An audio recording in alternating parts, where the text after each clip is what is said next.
धन्यवाद sir.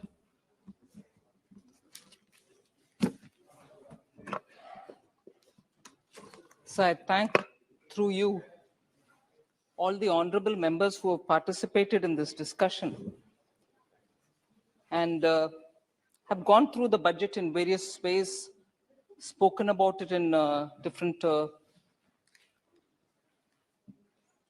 from different points of view. I have, in a way, collected the subjects which the honorable members have spoken, and from them find that there are broad 15 issues on which members have spoken, raising concerns, sometimes asking for greater information to be shared. However, of course, raising also issues which I'll try to address. I'm indeed grateful that members have taken great details from the budget and in the context of today's economy, spoken about them.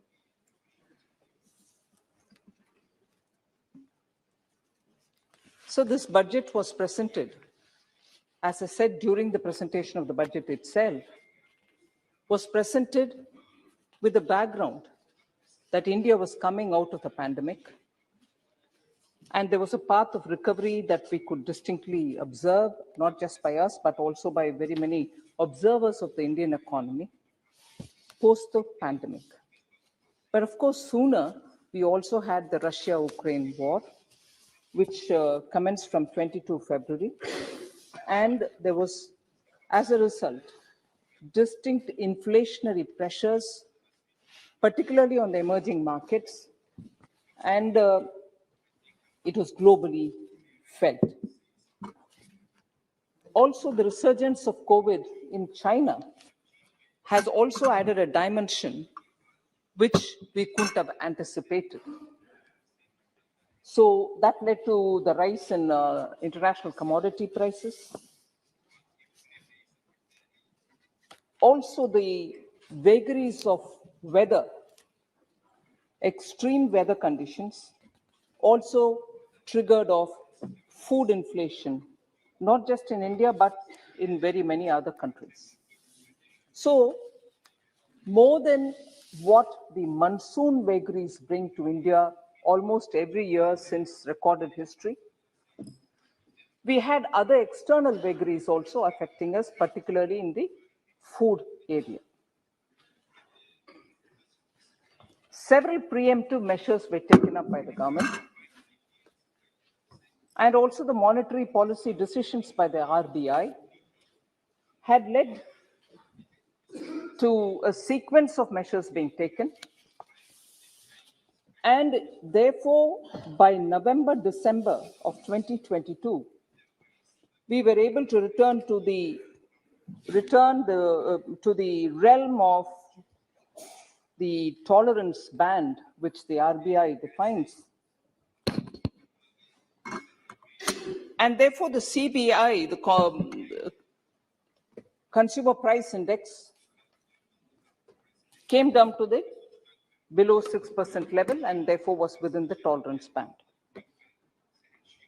Despite all this, sir, the Indian economy is still the fastest growing major economy and shall continue to be so even in 23-24.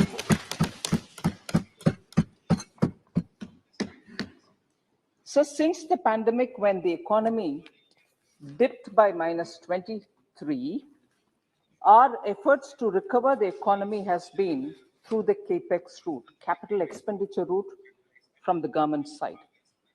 And this, because it has great multiplier effect, enables to have in situ jobs created where the projects of the public expenditure are being spent and the projects are being made to rise.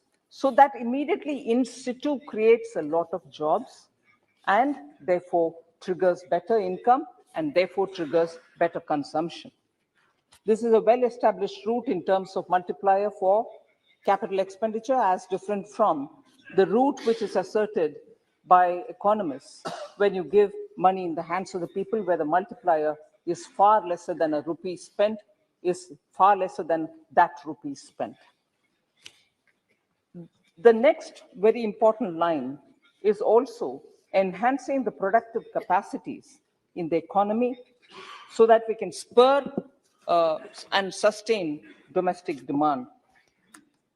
Third is also an approach which is comprehensive, looking at social security. I already explained the inflation management. So these four major routes and activities have actually kept the economy in a sustained growth path. So in a way, if I have to put in a few words what this budget of 2023-24 is, it actually, in a way, if I can say, astutely balances the requirement for India's development imperatives within the limits of fiscal prudence. So that is a very difficult balance. I'm sure most of us who are speaking on the Indian economy and the budget would observe that it is a very, very tight, measure. It's a very delicately balanced act, and that's what has been achieved in 2023-24 budget, without compromising on India's growth potential and sustaining the growth momentum. We also have made sure that fiscal prudence is maintained as per the glide path we had given 2 years ago. We were in a stretched fiscal situation, sir, post the pandemic. However, the growth in 23-24, the period for which this budget is presented here, will be with good policies such as the PM Gati Shakti, National Logistics Policy, and also the PLI scheme, and with cooperative federalism in mind, empowering states is of great concern for us. And as I go about speaking on specific points on which members of parliament have spoken, I'll also highlight what measures, even as of today, I have taken in order to maintain the state's fiscal health and also ensure that money is in their hands at the time when they need it. So actually from the budget itself, I wanted to place on record again through this response my reply. But even as I heard very many members speak about it, there was this repeated question about, are we giving enough for the states? Total resources are being transferred to states. I'd like to highlight and begin with that. Total resources being transferred to the states, that is the central share in taxes, releases under the centrally sponsored schemes, both put together under the BE 23-24, which is the proposed budget which is on the table of this House for consideration, is estimated at 17.98 lakh crores. This is higher by 1.55 lakh crores over the last year, which is the current running year as of March 31st, 2023. So this is higher by 1.55 lakh crores over RE of 22-23. I'm not even comparing it with the BE. Even over the RE, what we proposed in the current budget, which is under the consideration of the parliament, is far higher. It is higher by 1.55 lakh crores and 2.9 lakh crores. And it is 2.91 lakh crore more than the actual of 21-22, the year before. The capital expenditure for 23-24 is at 10 lakh crore, which most members have heard me say, whereas in the year 1920, this amount was only 3.39 lakh crores. And if I go to the last full budget presented during the UPA's 10 years, that is in 2013-14, it was only 2.91 lakh crores. 2.91 lakh crores in 13-14, the last of the UPA budgets. 2020-21, 2019-20 budget, which is the budget before the pandemic, it was 3.39 lakh crores. So the states will be the partners in this massive capital expenditure exercise. And in the budget of 23-24, that is the current budget, we have made an allocation of 1.3 lakh crores to the states as interest-free capital expenditure loan, which will run for 50 years. So 1.3 lakh crore is being given to states as 50-year loan without interest. So the state's interest has always been kept up and kept in our mind, and making sure that we are in time giving them what is their rightful amounts. So, whilst I go through the members and their points, I'm just broadly telling you the issues which this budget addresses and made specific allocations. Broadly, the headings are middle class, employment related, MSME related, agriculture related, rural population related, health related, and green growth related. So I will very quickly just give you the bullets under each of them so that all of us have a complete comprehensive picture on each of these headings. For middle class, sir, the new tax regime is very attractive. No tax for those with income less than 7 lakhs. Tax exemption limit will be 3 lakh under new regime against what was prevailing at 2.5 lakhs earlier. Standard deduction for salaried allowed in new regime as well. Will reduce tax liability. This proposal will reduce tax liability for majority of middle class taxpayers. New regime will be the standard or default. Taxpayers will have to opt for the old regime if she or he wants.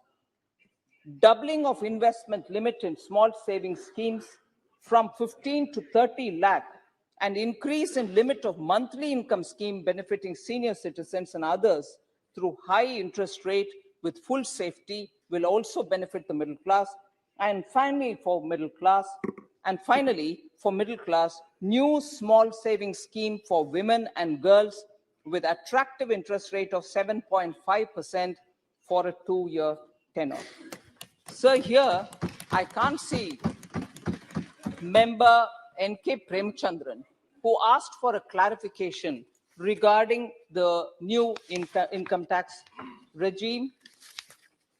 He said, I'm paraphrasing, I'm not quoting his exact words, but he said that under the old tax regime, a common man can save up to 4.5 lakh on his income from 9 lakhs. On his income of 9 lakhs, he can save up to 4.5 lakhs. However, he said in the new regime that won't help at all. In reality, sir, it is very difficult, actually, strictly speaking, for a common man who earns 9 lakhs to avail 4.5 lakhs in deduction.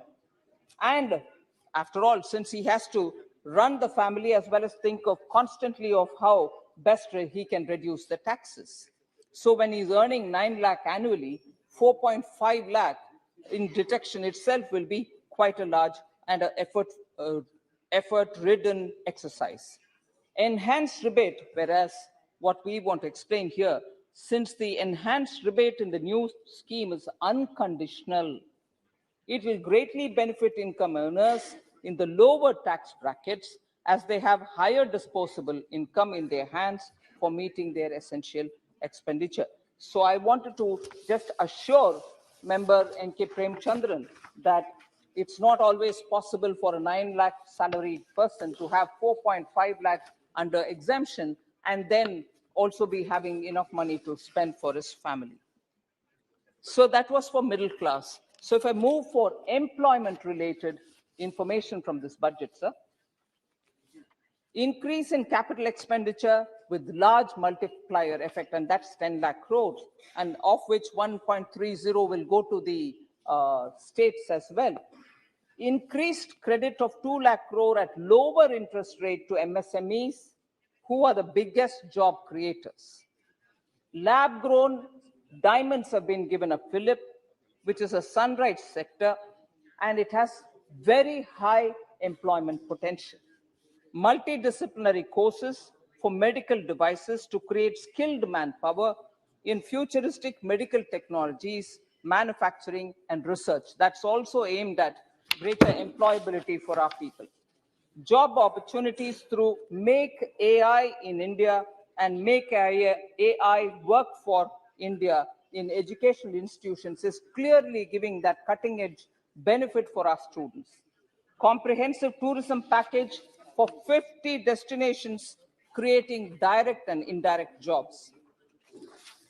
PM Kaushal Vikas Yojana 4.0 to be launched, covering new age courses like coding, AI, robotics, mechatronics, IoT, 3D printing, drones, and soft skills are all aimed at giving that lead advantage for those who come out of colleges with these skills, who can then be employable straight away.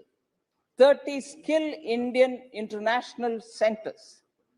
30 Skill India International Centers will be established to train youth for international job opportunities, inclusive of any optional language which they would want. So this is about employment, particularly from this budget. For MSMEs, sir, Vivad Se Vishwas.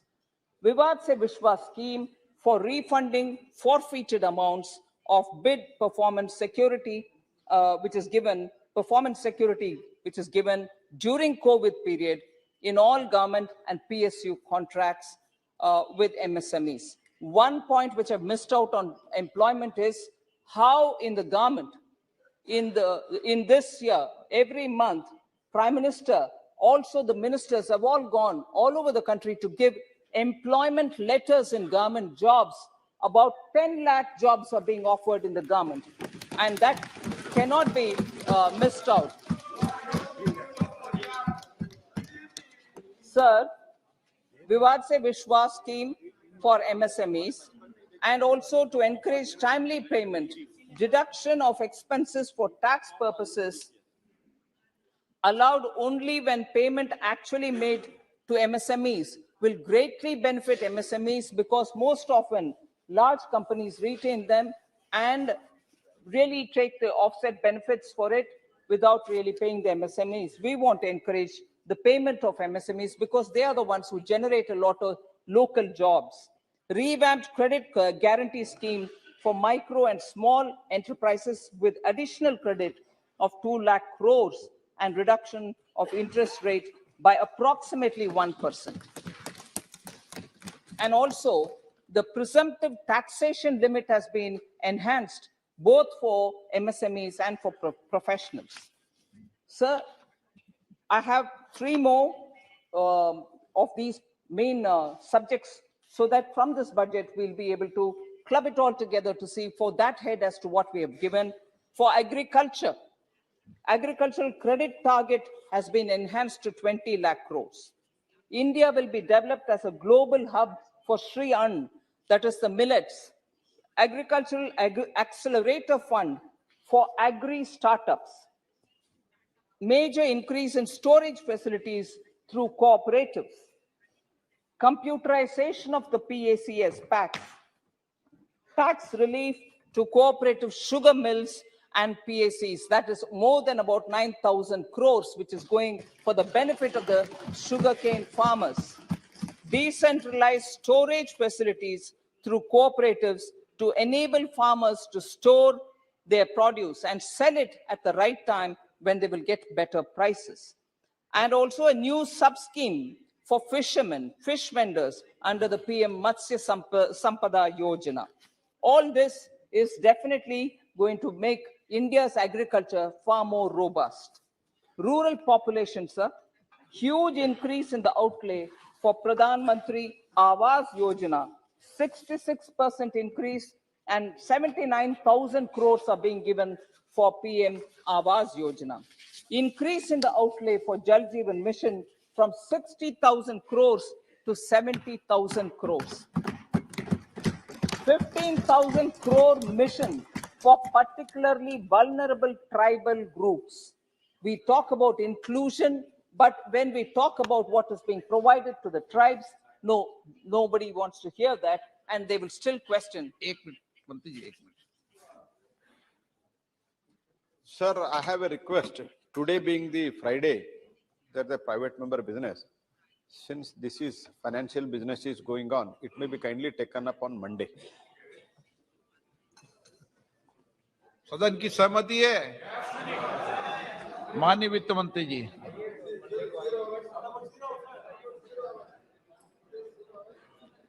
Today.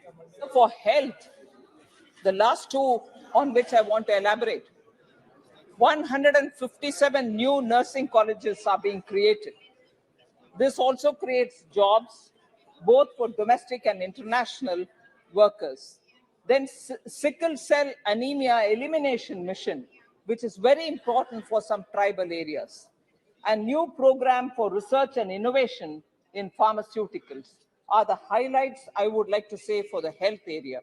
And finally, sir, the green growth, 35,000 crore towards capital investments in energy security, energy transition, which is being given to the Ministry of Petroleum and Natural Gas. Energy storage projects are being taken up. Funds for scrapping polluting vehicles for both center and states are being given.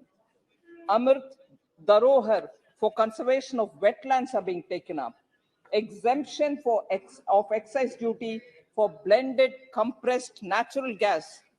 Customs duty exemption for capital goods needed for lithium ion cells for batteries in electrical vehicles, and green hydrogen mission.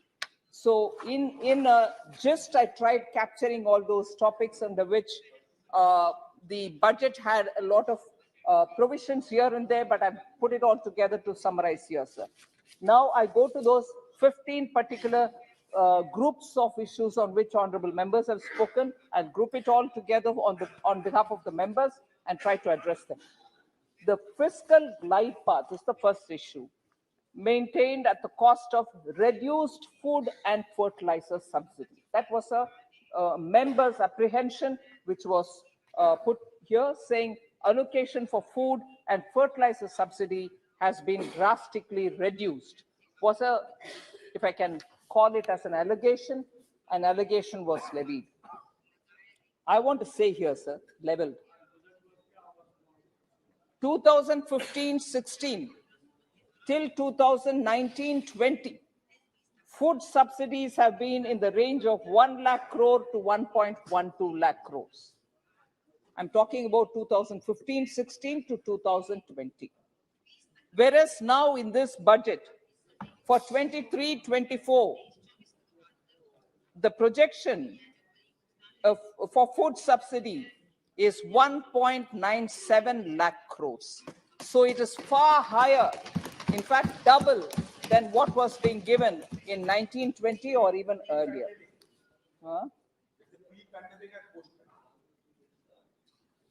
The provision for food subsidy available in the budget of 23-24, sir, is adequate, we think, to cover all the anticipated expenditure for the PDS operations. And therefore, that's not even less. The increase in food subsidy in the last 2 financial years is due to the PM Garib Kalyan Anna Yojana to 80 crore people. So the central government now, under the new PM Garib Kalyan Yojana, which has been introduced since December 2022, in the last 2 financial years, I've already said, in the December allocation of PM Garib Kalyan Yojana, which will continue to the Antyodaya and the priority households, the central government will bear all costs of the PDS operation with no cost to the beneficiary or even to the state government. The entire cost will be on the central government. So there is just no reduction in the food subsidy, and therefore on that behalf to allege that I'm maintaining fiscal consolidation at the cost of reducing food subsidy is completely wrong. Sir?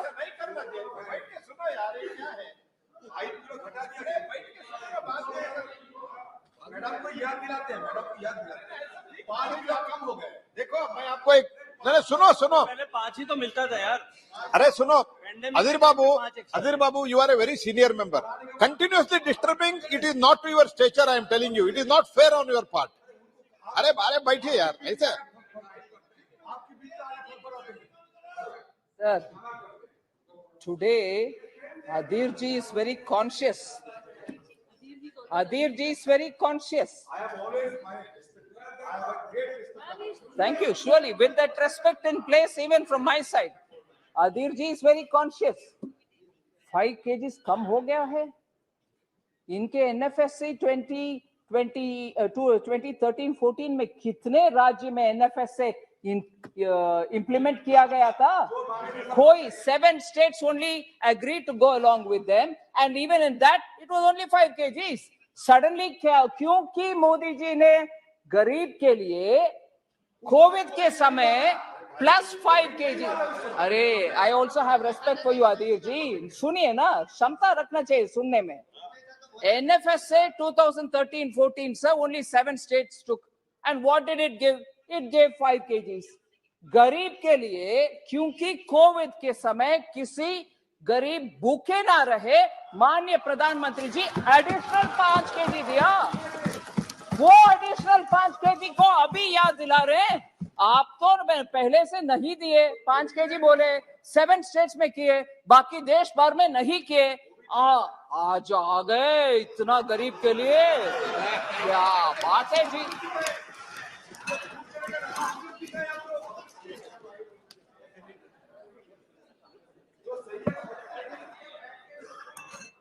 Sir, another point was वो गरीब के लिए food को कटवा दिया, इसीलिए आपको fiscal consolidation हुआ.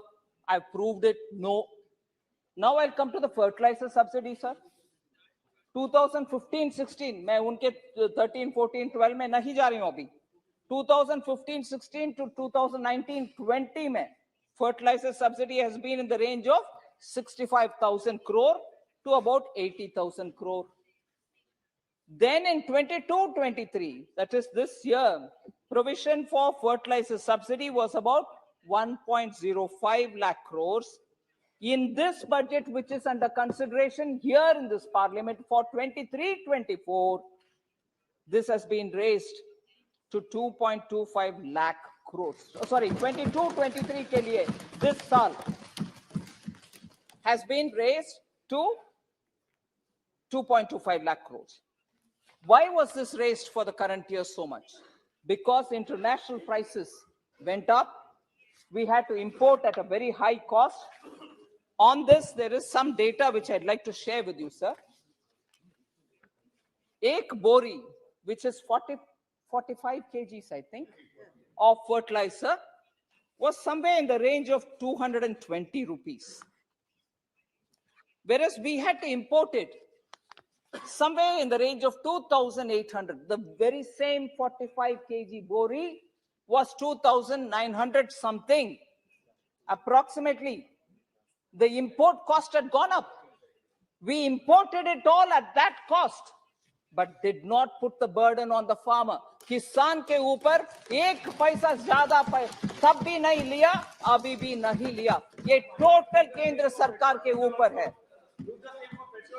Okay?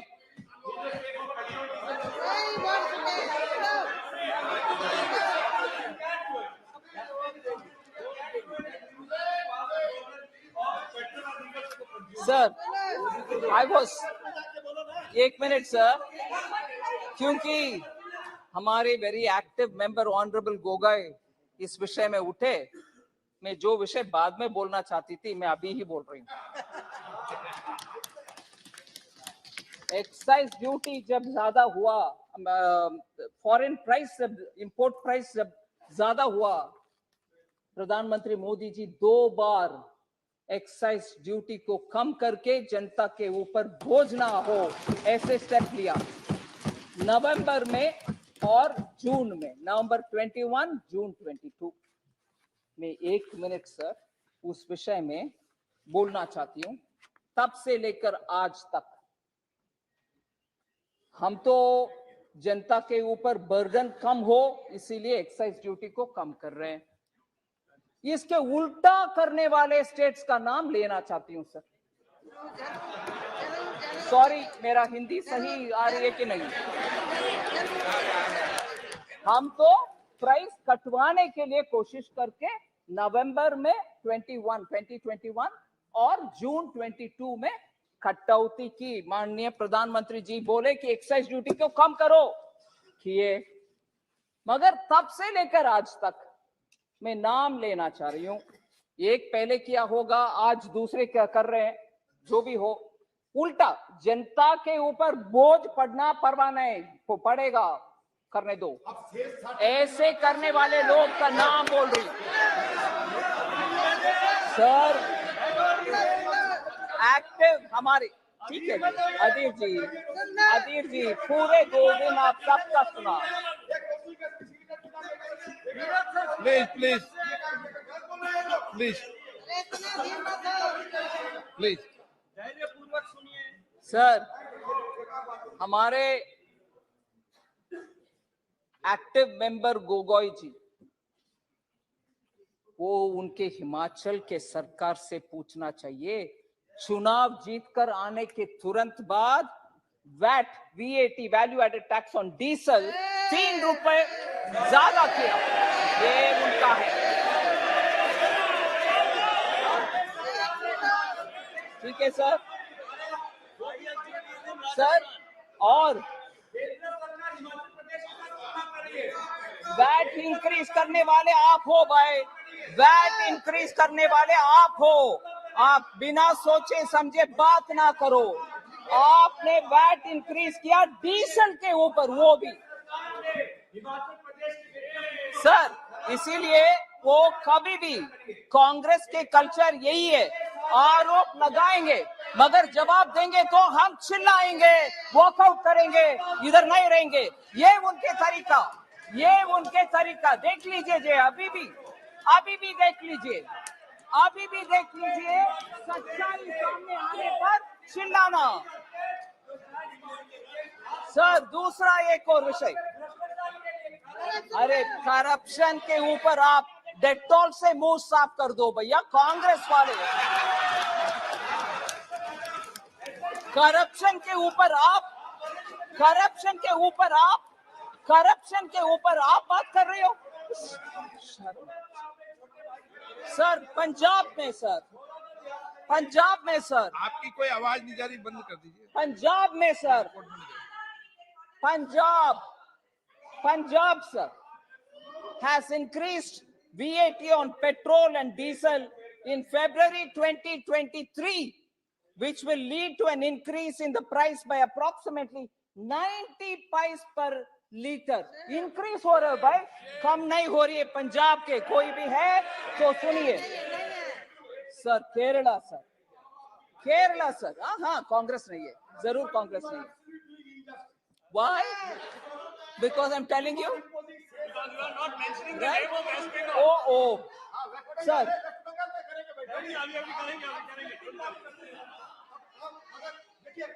प्लीज सर, ये क्या है sir? Please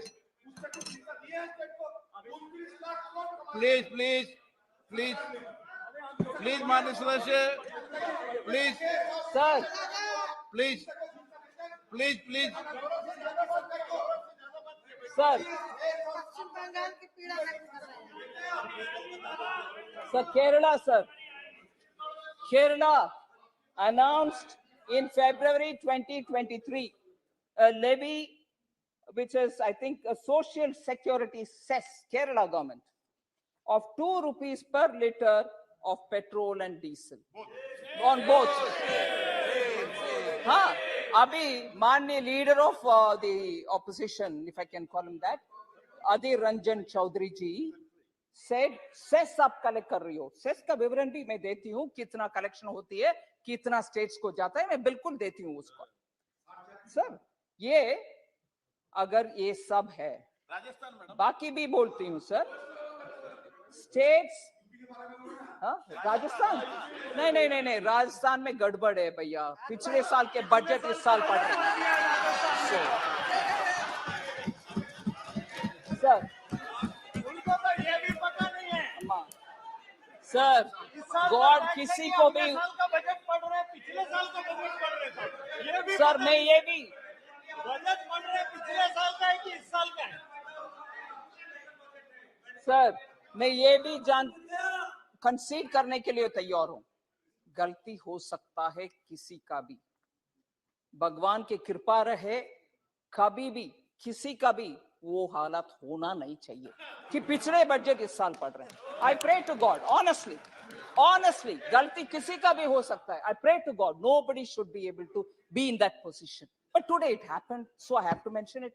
So nothing wrong, sir. Six, sir. Six, I'm saying about 6 other states, sir, which marginally reduced or didn't reduce at all. But I'm reading all of them together. I don't want anybody to get up and say, no, but we reduced half a paisa, 1 paisa. No, I'm not. I'm saying some reduced something, some others didn't reduce as much as would have been deserving. Whatever marginally reduced, maybe, I don't know. But I'm including them because both the times we expect every state to reduce the burden on the common people. West Bengal did not. Tamil Nadu maybe marginally.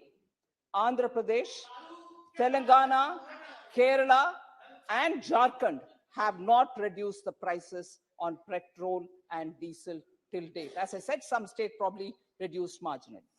So I didn't want to come to this detail at this stage itself, but because there was the context, I had to come even earlier to talk about it. सभी BJP states ने कम किया. So, yeah. I'll come to that. I'll certainly come to that. Sir, so for fertilizer subsidy, we had made sure that the burden is not shifted on the farmers. Any increase in cost in imported price, the government, central government is bearing it all in full. And at this stage, in this budget, we have tried making a reasonable allocation, and always it's subject to, if there is more increase, we'll give that much more. But in this reasonable allocation of 1.75 lakh crores has been made in the budget which is before you, 2023-24. Even this is 1.75 lakh crores, sir. And we have earlier, when we didn't make a provision, we still somehow imported it at whatever cost, although we didn't make a provision. That should clearly put our intent before you, saying for farmers we'll never let down. Sir, Manrega, an issue on which a lot of members have spoken, saying, no, the allocation has come down. So that's not true at all. I want to explain how. I want to explain how. The current year BE allocation is 73,000 crore. It had been increased to 89,400 crores in the RE of this running year, 31st March. So from BE, even this year, we've shown an increase. It's a demand-driven program, and therefore, whenever there is an increase, we'll come up with the numbers.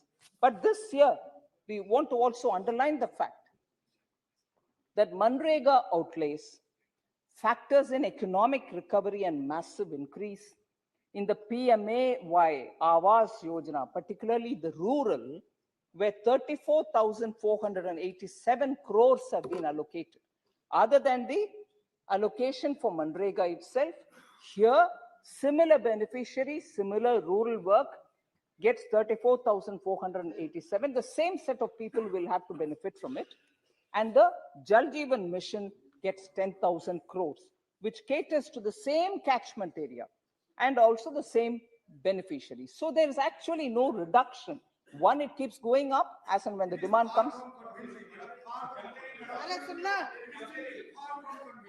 Adir ji, sir, honorable speaker, sir,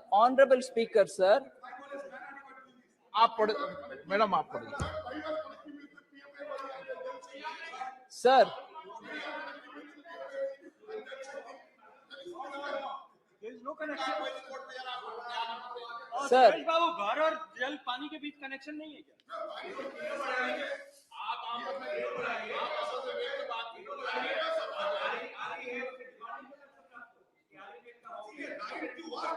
ये right की मत से right to work काम करना है ये किसान गरीब लोग काम नहीं मिलता गरीब लोग अरे मिलना है। नहीं मिलता गरीब लोग क्या बोलते हैं मैं गांव से आते हैं एरिया नहीं मिलता गरीब लोग अब मिलने लगे हैं काम करने क्या मिलना है? अभी ज्यादा पश्चिम बंगाल की सरकार से पड़ेगी। Sir, Honorable Speaker, sir. Honorable Speaker, sir.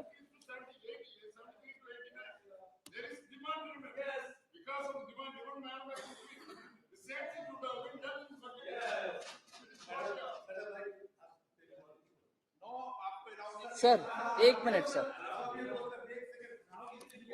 Sir, it is. I want to just highlight. Just no. I'm quite used to polite and not so polite also. But it is up to the chair. I can't. Sir. Oh, pending payments. I'll come back to that. West Bengal, I have a list to read. Please, sir. Allow me, sir. Sir. Manrega, sir. Sir, please allow me to speak, sir. Manrega, sir. I said I want to respond to Honorable Member Adirji. Huh? And I also take into consideration. Oh, ठीक है, sir. Okay, sir. Sir, MNREGA के ऊपर जितना भी चिंता पश्चिम बंगाल का जरूर बताइए।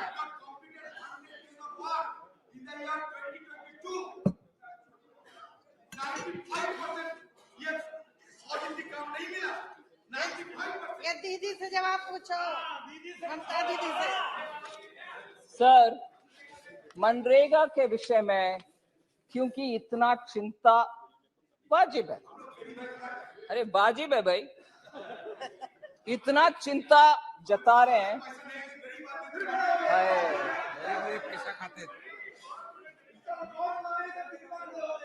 सर, मनरेगा के ऊपर चिंता वाजिब है। मैं सिर्फ एक लिस्ट से नंबर पढ़ना चाहती हूं। बीई के समय एलोकेशन एक अमाउंट है। मैं रिकॉर्ड रख के सामने बात कर रही हूं कि be every year we increase to RE. Clearly we'll increase to RE when the demand arises. We've never let it down. उसका उदाहरण बोल रही हूं सर। 2019-20 से, which is just before the pandemic, 60,000 था, 60,000 crore था पैंडेमिक बजट में, pre pandemic budget में 60,000 crore था बजट एस्टिमेट बी। उस साल आरई में 71,000 तक गया। एक्चुअल रिलीज उसके बाद डेटा आता है 71,687.71 crores। ये 1920 का। 2021 61,500 crores BE, RE 1,11,500, actual release 1,11,170.86 crore।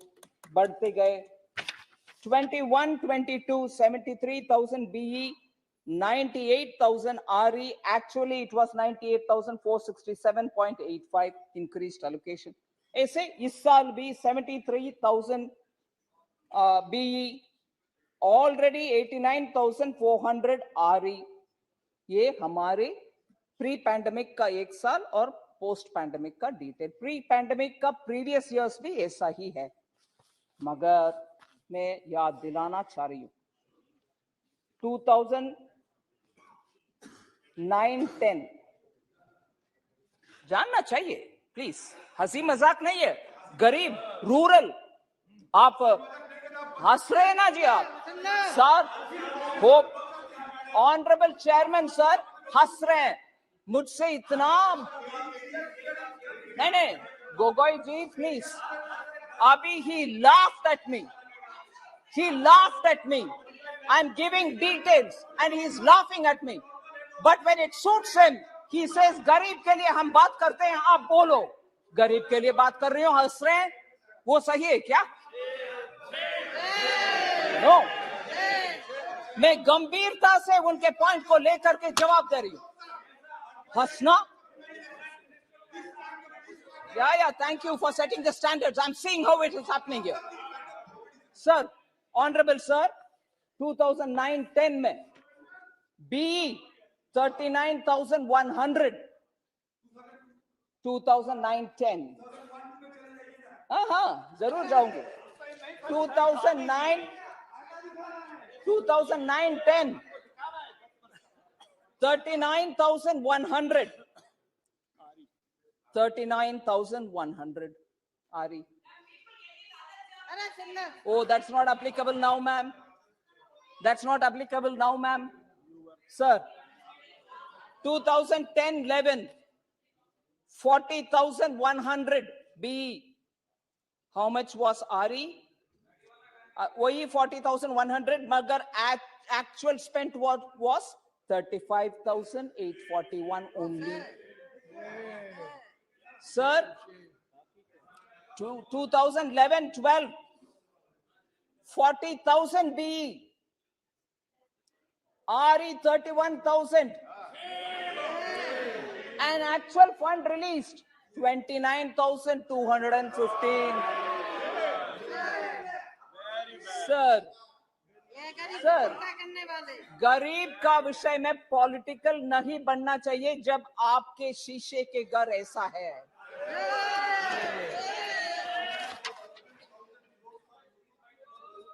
Yes, sir, I'll come. Sir, Honorable Speaker, sir, Bengal के ऊपर जितना भी प्रश्न उठा रहे हैं उसको मैं पूरे जवाब देती हूँ. जरूर देती हूँ. Please, I will give. 4 साल का कुल मिला के 1 लाख करोड़ था जितना तो आपने पिछले पैंडेमिक के टाइम पे दे दिया. सर ये मनरेगा के विषय सर.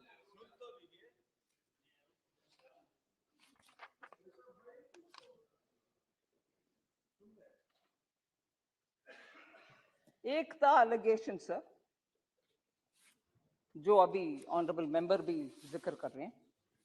मनरेगा और PM Awas Yojana funds should be released immediately to West Bengal. उस विषय में मैं थोड़ा बात करना चाहता हूं. Various central schemes, sir, which investigate various central teams which investigated Manrega works in Bengal found serious shortcomings in the works. मैं पूरे बोल रही हूँ, आज का विषय भी बोलूंगी. State government was asked to submit action taken report on the observations by the various teams. The state government submitted one set of reports of action taken in 2022, late November, December. And that amount is 5,473 crores. Once the scrutiny is all over, that amount will get released. One. Second, sir, again, many claim, this is Awas Yojana, Gramin. Many complaints have been received from MPs and MLAs about irregularities in the implementation of the scheme. Department of Rural Development has constituted a national level monitors who have submitted report of irregularities, including the change of name and logo of the scheme. Branding pure ke pure badal gayi. ATR has been sought. Sir, ATR was sought from the state government, which was action taken report has come. And after that also, very many questions were, in fact, beneficiary list was asked. Again, complaints were received about irregularities on the list of beneficiaries. which was prepared by the state government, including ineligible beneficiary. Department has sought an ATR again, another action taken report again. So that is one thing. Gram Sadak Yojana, 173 crore is pending for release to the state due to reconciliation related issues between center and state. जल शक्ति अब जल जीवन mission No, there are more. I don't want to, sir, I don't want it to appear as though I am saying it all, and therefore central government is only creating problem. Media reports, sir, this I'll authenticate and submit on the table. PM Awas is for rural poor, but in West Bengal, owners of houses like these are on the list. Same. Sir, it is not me. Yes, sir. So double mansion-like buildings are being built. Is it right? Is it not right that I should investigate, sir? I'll authenticate and submit. I'll authenticate and submit. I'll also come to one more, sir. I'll finish this. Then you can talk, sir, with the permission of the chair. Sir, GST compensation cess. Sir, this you must, honorable member, kindly, with the permission of the chair, I'd like to request you, please he should listen to this particular thing, sir.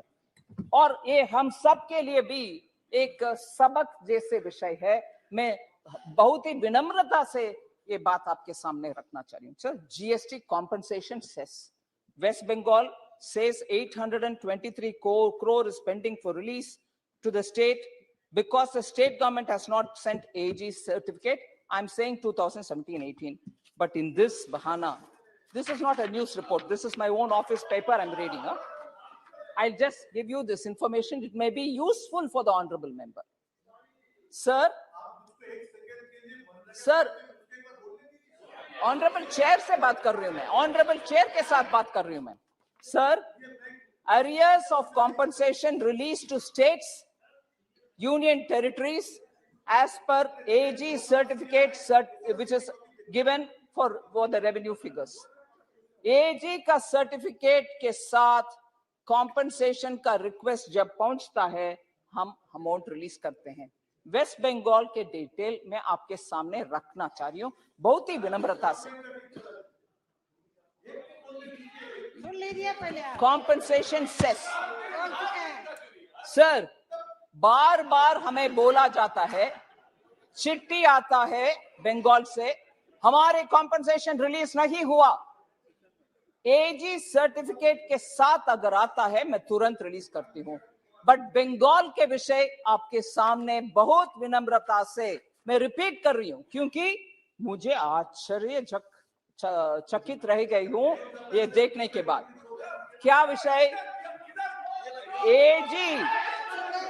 एजी का certificate, sir, एजी का certificate के साथ compensation का claim कब से नहीं आया बंगाल से? 2017-18 नहीं आया, 18-19 नहीं आया, 19-20 नहीं आया, 20-21 नहीं आया, 21-22 नहीं आया. फिर मैं क्या करूं सर? एजी का सर्टिफिकेट जब नहीं मिलता, मैं कैसे पे करूं सर? अभी आपने पहले बताया होता ये देने वाले हो आप, तो मैं आपको जल जीवन मिशन का भी आंकड़ा दे देता. कितना कंप्लेन आया सर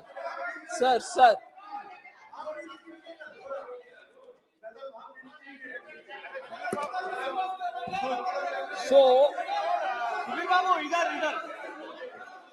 लास्ट एक और विषय सर, बंगाल के विषय लास्ट एक और विषय पेंडिंग है सर. हमें ये बार बार बोला जाता है, केंद्र सरकार बंगाल के खिलाफ है, पैसा नहीं देते. मैं एक और सामने रखती हूं सर, पैसा देने के लिए हम तैयार है, मगर ड्यू प्रोसेस तो फॉलो तो करो. Due process sir. केंद्र सरकार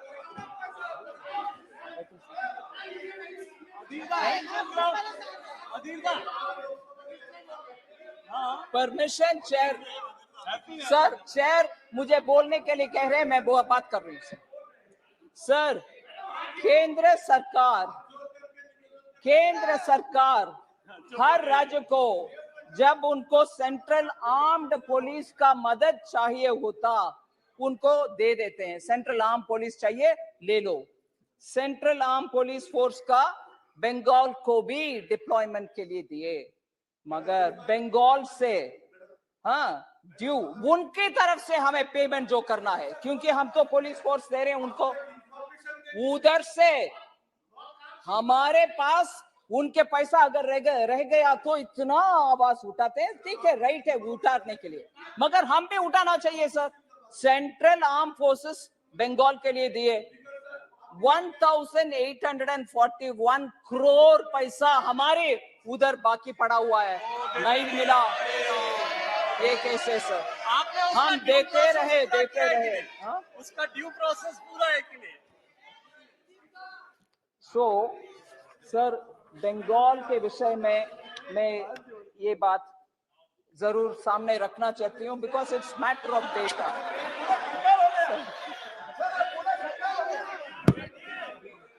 दे दूं?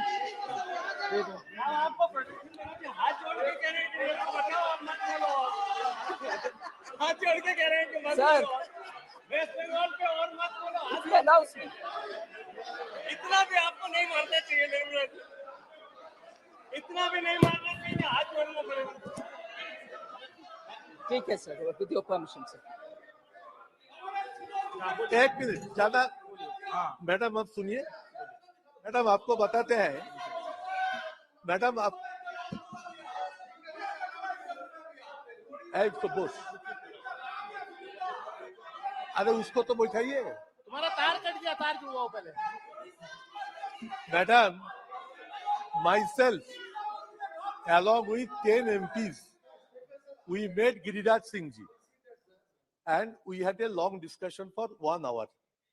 Giriraj Singh ji attended with his full officials and we 10 MPs all together. So he clarified these issues to us and he asked that you send your cabinet minister from government of West Bengal. I went back, I reported to Chief Minister and Chief Minister sent the minister to talk to Giriraj Singh ji. There was a long meeting. Everything was sorted out. But the 7,000 crore rupees are not being माननीय released. मंत्री जी, So, sir, madam, our allegation, you are trying to blockade economically our state of West Bengal. Anti West Bengal. You are trying to blockade economically our state of West Bengal. Honorable Speaker, sir, he's a very respected member. I have a lot of personal respect for him. I listen for every one of the members. Irrespective of anything that is said in the House, I fully take it because I'm here to answer with due respect. I will do it. Sir, but whilst he may give me, honorable member may give me the details of his meeting with the Honorable Minister Giriraj Singh and everything else, नहीं, that allegation एक minute, against किसी भी मंत्री से बाहर चर्चा हो, इसको सदन के अंदर बोलना कोई तर्क आवश्यक नहीं नहीं है। आप तो ठीक है, आपका जवाब दीजिए। but I would request the honorable member to say Bengal का block कर रहे हैं, वो नहीं है। हम माननीय बार-बार सदस्य giving you गलत। detail. मैं बाहर निकाल दूंगा, आपको पोस्ट निकालेंगे। So, what I state here is, sir, with facts.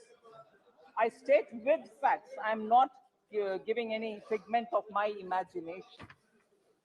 Sir, then this question of reduction in agriculture allocation. Senior member T.R. Baluji mentioned about it. About 8,000 crores, sir,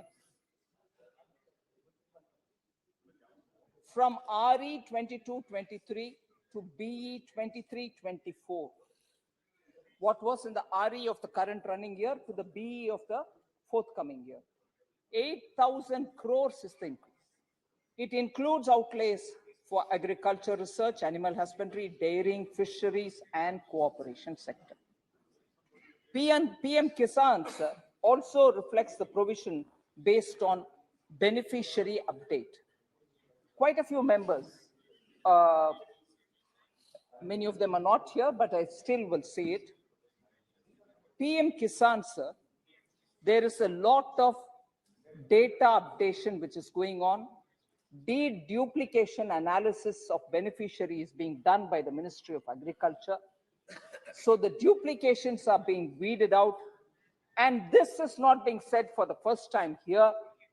In budget at a glance document which was shared along with the budget speech, in page 10, this explanation has been very clearly given as to what is the deduplication exercise which is going in the PM Kisan. So if people were to ask me, why is it reduced? That is the deduplication spillover, which I want to put it on record as was stated even in the budget at a glance document. So let me now state this, sir. Every eligible beneficiary of PM Kisan will continue to get their benefits, every eligible one. So there is no reduction. Here, I certainly want to refer to a SBI study, sir, which speaks about what actually has happened in terms of, because quite a lot of members expressed their concern about what happens to the doubling of income for the farmers. Quite a few members mentioned about it. And I will give you not my own analysis, but State Bank of India's report. They have a study group which periodically keeps studying on various different developmental activities. July 2022, their report said farmers' income doubled for the financial year 22 compared to financial year 18 for certain crops in some states. So the process is happening, like soya bean in Maharashtra, cotton in Karnataka, while in other cases, if it didn't double, it at least became 1.7 times the original income. Allied and non-farm income showed. It is true that it is reaching doubling.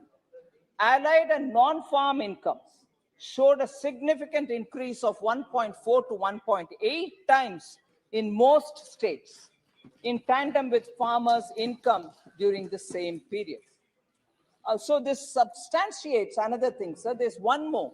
77th National Sample Survey that the source of the farmer income has become increasingly diverse. सिर्फ खेती से जो पैदावार होते हैं उसके income सिर्फ नहीं, मगर उससे जुड़ा हुआ बहुत सारे कार्यक्रम से भी किसान का उनका आय बढ़ रही है. ये स्पष्ट वो 77th नेशनल सैंपल सर्वे के द्वारा डेटा अभी मिल रही है. So SBI study also says, sir, किसान क्रेडिट कार्ड के द्वारा उनके क्रॉप लोन जो मिलता है, अभी कितने किसान क्रेडिट कार्ड है वो भी हमारे जानकारी रहना अच्छा होगा. 73.7 million active KCC, million मतलब इधर 7 crore, am I right? 7 crore 37 lakh किसान क्रेडिट कार्ड एक्टिव है सर. वो किसान खेती भी करें, डेयरी भी करें, फिशरी मत्स्य पालन भी करें, उन सब का मिलजुल करके 7 करोड़ से ज्यादा किसान क्रेडिट कार्ड है. उनको इंटरेस्ट रेट सब्सिडी भी मिलते हैं, आसानी से बैंक से लोन भी मिलता है. फिर मिनिमम सपोर्ट प्राइस भी आजकल ज्यादा से ज्यादा मार्केट लिंक्ड प्राइस से अलाइन ही होता है, उससे एकदम कम नहीं होता. अगर कम होता किसान मार्केट में ही चले जाएगा. ये मिनिमम सपोर्ट प्राइस कभी भी उनके कॉस्ट और उनके रिटर्न ये सब कैलकुलेट करते हुए हम करते हैं, इसीलिए एग्रीकल्चर इनकम में भी बढ़ोतरी हो रही है. सर फिर इन्फ्लेशन के ऊपर again I refer to Honorable Member Gaurav Gogoi. There's been a wave of external factors which have caused the price increase, whether it is Russia, Ukraine, or even the various disruptions in supply chain. But India's retail consumer price inflation, the CPI, had peaked to 7.8% in April 2022. But now it has come down to 5.7 5.8%, and therefore it is well within the tolerance band. And this is because, and I would like to seek your indulgence, sir, I want to here specify the various steps that government has taken, and it will be helpful for honorable members to know about it. It is not without effort that these prices, the CPI has come down. UK and Germany are having an inflation rate of 9.2% and 8.5% respectively. US inflation has also been very high, but ours has come down because of the various steps like reduction in the excise duty on petrol and diesel, prohibition of export of wheat products, reduction in import duties and cesses on pulses, rationalization of tariffs and imposition of stock limits on edible oils and also on oil seeds. ये सब कदम हम उठा रहे हैं जिसके वजह से आज नियंत्रण में है महंगाई. Maintenance of buffer stock for onions and pulses, rationalization and of import duties on raw materials used by manufacturing sector, imposed also an export duty of 20% on rice, brown rice, semi-milled rice, as well as wholly milled rice. So, except for parboiled rice, every export item under rice has been levied with an export duty. And also, I will repeat, so that the poorest of the poor are not suffering, Garib Kalyan Anna Yojana has been extended from 1st January 2023. This will provide free food grains for 80 crore benefits. Import duty on masoor has also been brought to 0%, जिससे हम सस्ते में import कर पाएंगे मसूर को. ऐसे ही central government decided to provide 1.5 million tons of chana to states and union territories at a discounted rate, जिससे सरकार PDS के द्वारा states में चना को सस्ते में distribute कर सकते हैं. चने के prices भी reduce किया गया है. Sir, unemployment के ऊपर मैं already बोल चुकी हूं, मगर विषय quarterly unemployment rate for urban areas has actually declined. Unemployment has declined from 9.7% in April-June 2018 to 7.2% in July-September 2020.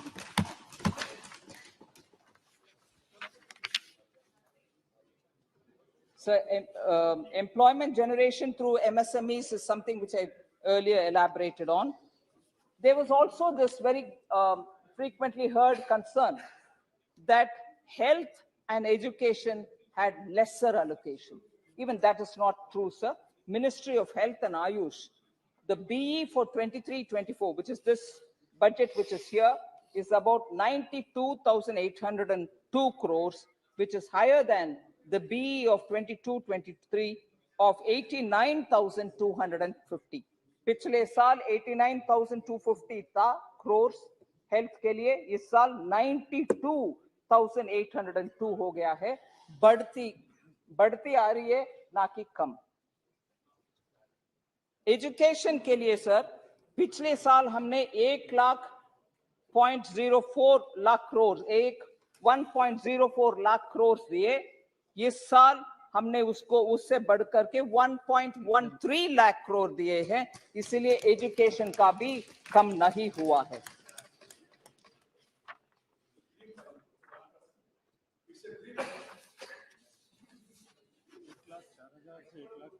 So paddy has not been procured. This was a specific, probably concern by Shri Bhartrihari Mehtab. Odisha is following a decentralized procurement strategy. Under the decentralized procurement strategy, sir, state government undertakes direct purchase of paddy from farmers, rice and so on, and stores it, distributes the rice under NFSA and other welfare schemes. And the central government undertakes to meet the entire expenditure incurred by the state government on the procurement operations as per the approved costings. Against the given estimate of 56.93 lakh metric tons of paddy procurement during the Kharif season 22-23, 50.54 lakh metric tons of paddy has been procured in the state by the state government and its agencies, which is 26.44% higher than before. So you are procuring because of the decentralized arrangement, and we are completely with you in terms of meeting the expenditure. So paddy has not been procured in Odisha by the government is not a right allegation. After all, you are the ones who are procuring it. So we want to just make sure that we understand this. That's right. So FCA also, but you are the main drivers there. So there is no इसके ऊपर कोई आशंका रहने का आवश्यकता नहीं है. उड़ीसा के डिसेंट्रलाइज्ड अरेंजमेंट अभी भी बरकरार है.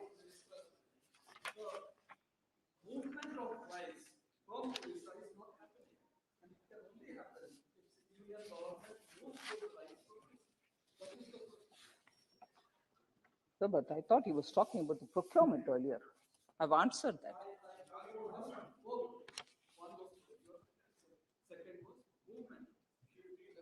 Sir,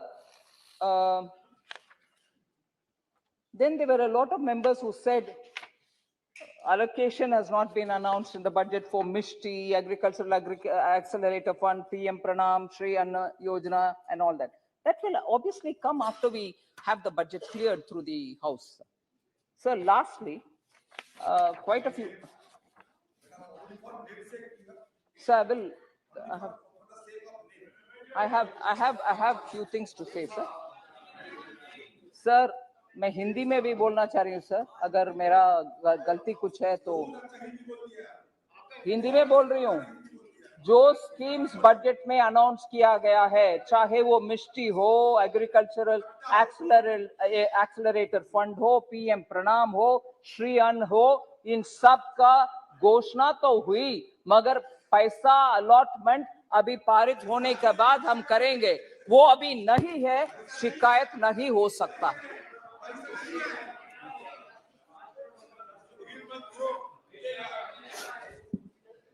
Sir, special package for J&K.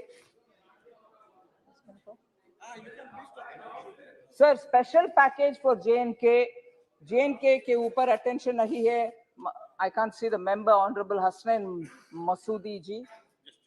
Magar, I just want to highlight special fiscal support.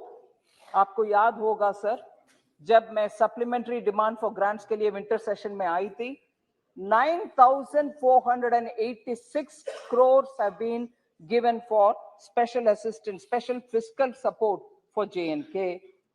Then that also includes 850 crore grant for Jhelum Thavi flood recovery project, which is funded by the World Bank. So J&K के लिए जो देना है, वो absolutely on the dot हो रही है. Additional भी support मिल रही है. Substantial progress has also been made in the implementation since only after 2019, and despite COVID pandemic, the disbursement of 62% of external assistance in 154 million US dollars has also happened post 2019 for Jammu and Kashmir. External assistance के द्वारा भी J&K को 2019 के बाद 62% ज्यादा allotment और disbursement हुआ है. Sir, health and education cess माननीय मेंबर सुप्रिया सुले ने उठाया कि नहीं, government collect so much of cess in the name of health and education. Where does this amount go? I just want to read the numbers क्योंकि numbers ही explain करेंगे सच्चाई क्या है. 2021 meaning 2020-2021, 35,821 crores were collected, cess that was collected under the name of health and education cess.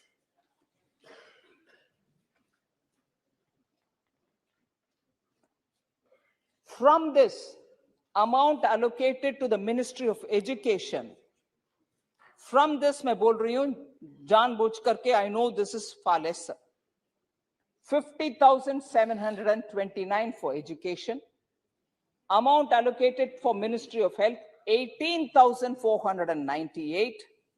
Total amount spent on that head is 69,228, जबकि collection 35,821 ही था.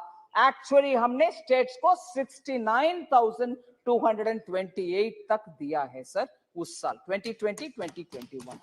So cess ज्यादा collection हो गया, हम उसको इधर रख रहे हैं नहीं. जितना collection हुआ उससे almost double the amount centre को स्टेट्स को दिए. 21-22 का मैं अभी बोल रही हूं. 52,732 cess collected under health and education cess. Amount collected to Ministry of Education, amount allotted to Ministry of Education 56,788. पिछले साल से ज्यादा ही allocation हुआ. Amount allocated to Ministry of Health पिछले साल से ज्यादा ही 25,000 करोड़. कुल मिलाकर के स्टेट्स को सेस इस कैटेगरी सेस के द्वारा 21-22 में 81,788 दिया गया है. मतलब 52,000 कलेक्ट हुआ, 81,000 स्टेट्स को भेजा गया. सर ऐसे ही 2022-23 का नंबर दे रही हूं जो बीई है. I don't have the total as it is now because we have another 1 month to go. 62,500 crores is the cess expected to be finally collected. Isme 86,100 is what we expect to give. So not 1 year, I'm giving you the data. Have we kept money from the cess? We actually have given more to the states than what we have collected. So total amount for the 3 years cess collected 1,51,053 crores. Actually given 2,37,116 crores. So education and health में cess जितना collection हुई उससे बहुत ज्यादा states को हमने दिया. So cess के ऊपर ये शंका नहीं रहना चाहिए.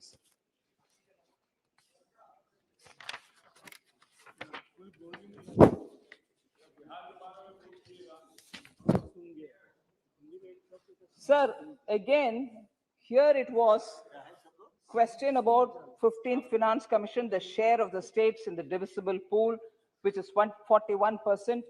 As I'm speaking, I like to say 22-23, the share of central taxes is expected. This is a BE figure for 22-23. Is साल March तक 2022-23 का share of central taxes which will have to be collected is 8.17 lakh crore, which was the BE number. But in all probability, the RE would be much more than that.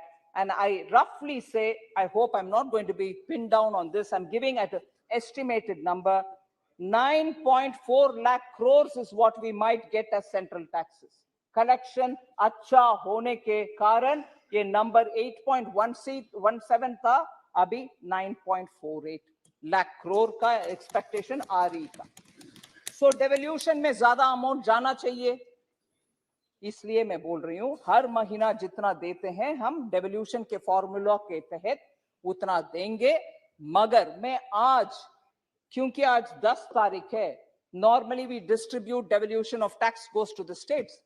इस महीना क्योंकि प्रधानमंत्री मोदी जी का guidance इसमें था कि states के हाथ में पैसा डालो, जल्दी डालो, जिससे वो खर्च कर पाएंगे.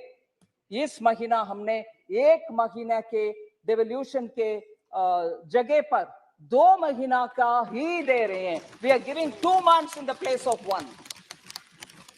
So स्टेट्स के हाथ में इस महीना जितना पैसा जाना है उससे डबल अमाउंट जाएगा आज के दिन 10th of February. So states का सेस में भी, devolution of central taxation में भी कोई कुछ कटौती कमी नहीं है. बार बार हम ज्यादा ही पहले ही दे रहे हैं क्योंकि स्टेट्स के हाथ में रहना अच्छा है, वो खर्च उठा पाएंगे. इतना ज्यादा देते तभी तो पिछले साल का बजट पड़ गया. So I want to make that clear that So I've answered on Bengal, sir. So market intervention scheme के ऊपर they are the market intervention scheme, sir, prices support scheme, PM Asha, price stabilization fund are all overlapping in their mandates. They're all for support of farmers. We will ensure that the support continues, but they are undergoing rationalization to enhance administrative efficiency. That I want to make clear here. Therefore, accordingly, a token provision under MIS and PSS scheme has been made in this budget. Necessary provisions will be made during the course of the year upon approval of the rationalization of the three schemes that I mentioned. Sir, I think on tribal affairs, there were quite a few questions. Promise was made to recruit 38,000 teachers in Eklavya schools. That has not been fulfilled. Honorable members not here, Shri A. Raja, he raised this question, but I want to give that response there, sir.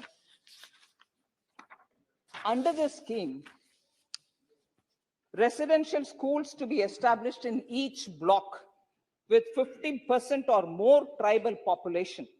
At least 20,000 tribal population जहां है वहां ये Eklavya school बनाने की.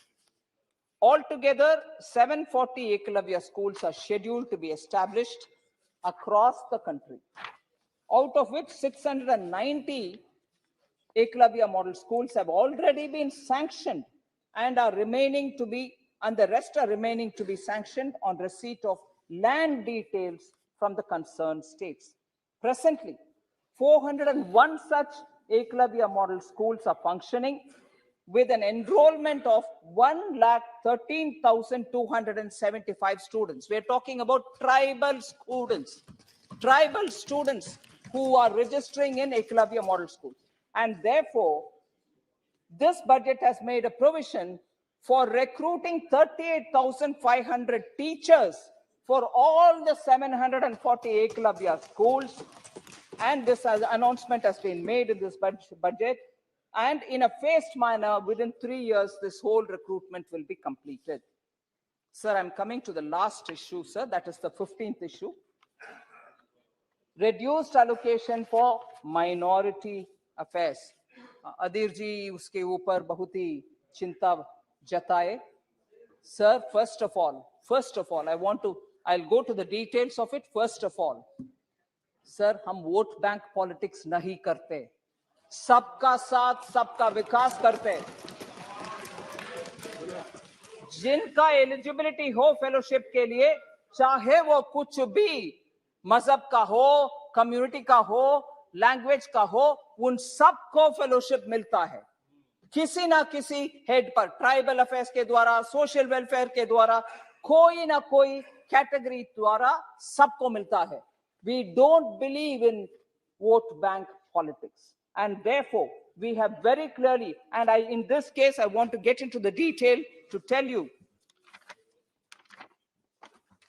Honorable Minister of Minority Affairs had only a couple of days ago, through Twitter, said so many details of what this is being discussed about.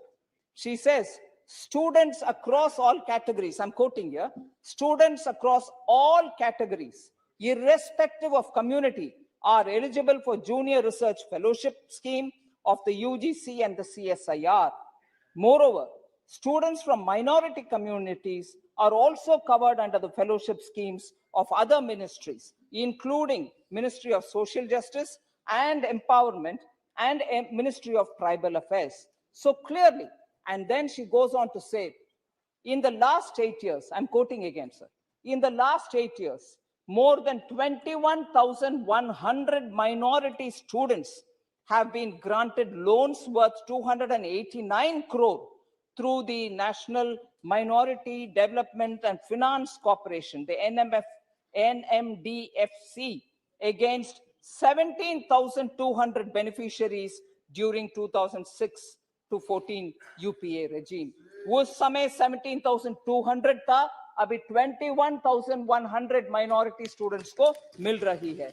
हमारा new India और हमारे प्रधानमंत्री जी के क्लियर फोकस इस सबको साथ दो, सबका साथ, सबका विकास, किसी कारण में बाहर निकालना नहीं है. Inclusive development means whoever eligible will get it. That is how gas was distributed to everybody. That was how houses were given to anybody. We didn't discriminate. Whoever has got to get it will get it. Whether it is house, whether it is toilet, whether it is water, whether it is gas, everything is distributed to every Indian citizen who is eligible. So उसमें कुछ अंतर नहीं है. आपके budget में कितना पैसा है कि माइनॉरिटी डिस्ट्रिक्ट से एलोकेशन कम हुई अब खुद देख लीजिए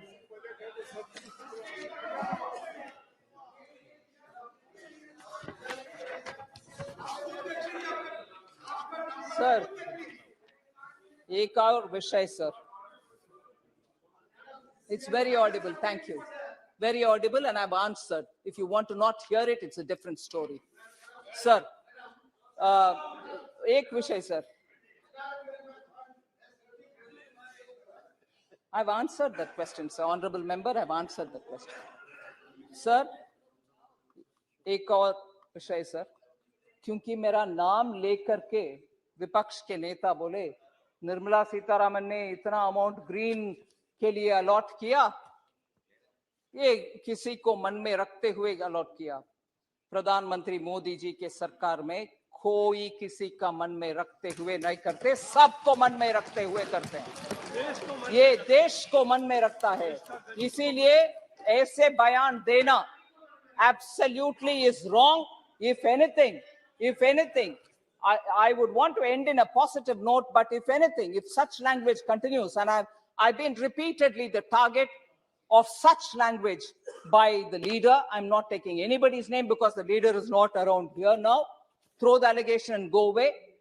I'm sorry, sir, if allocations were made, if phone calls were made, if relations were given benefit, if Jijajis and Bhatijas got benefit, it might be their culture. Under Prime Minister Modi, none of us do any of that. And therefore,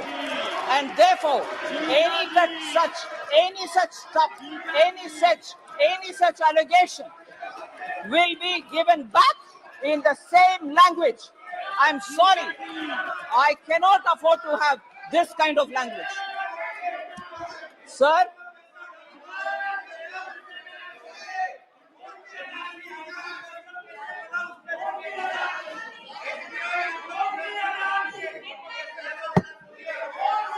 अंत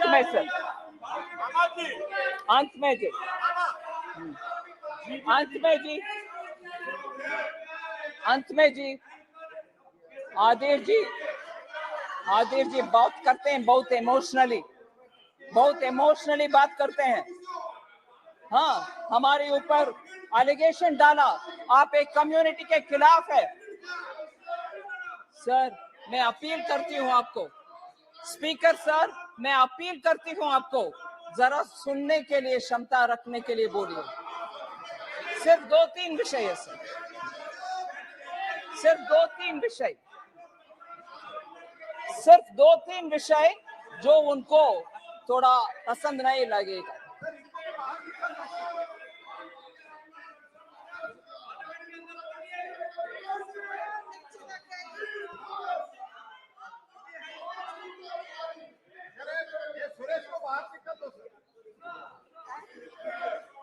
sir, आदिर जी ने बहुत गंभीरता से आप एक you are anti ये particular community ऐसे बोले, मुझे बहुत दुख लगा. नहीं, he said it. Yeah, but sir, allocation कम है इसीलिए हम एंटी एक कम्युनिटी है सर. विनम्रता से मैं बोलना चाह रही हूँ सर, एलोकेशन कम नहीं हुआ.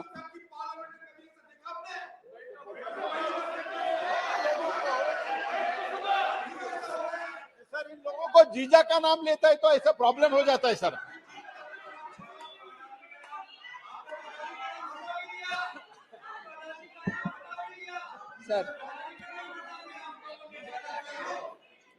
सर चिल्लाने के लिए थोड़ा मदद ले रही है सर, पानी पी करके. सर सर मैं जल्दी खत्म करूंगी सर, मगर provided they hear me sir.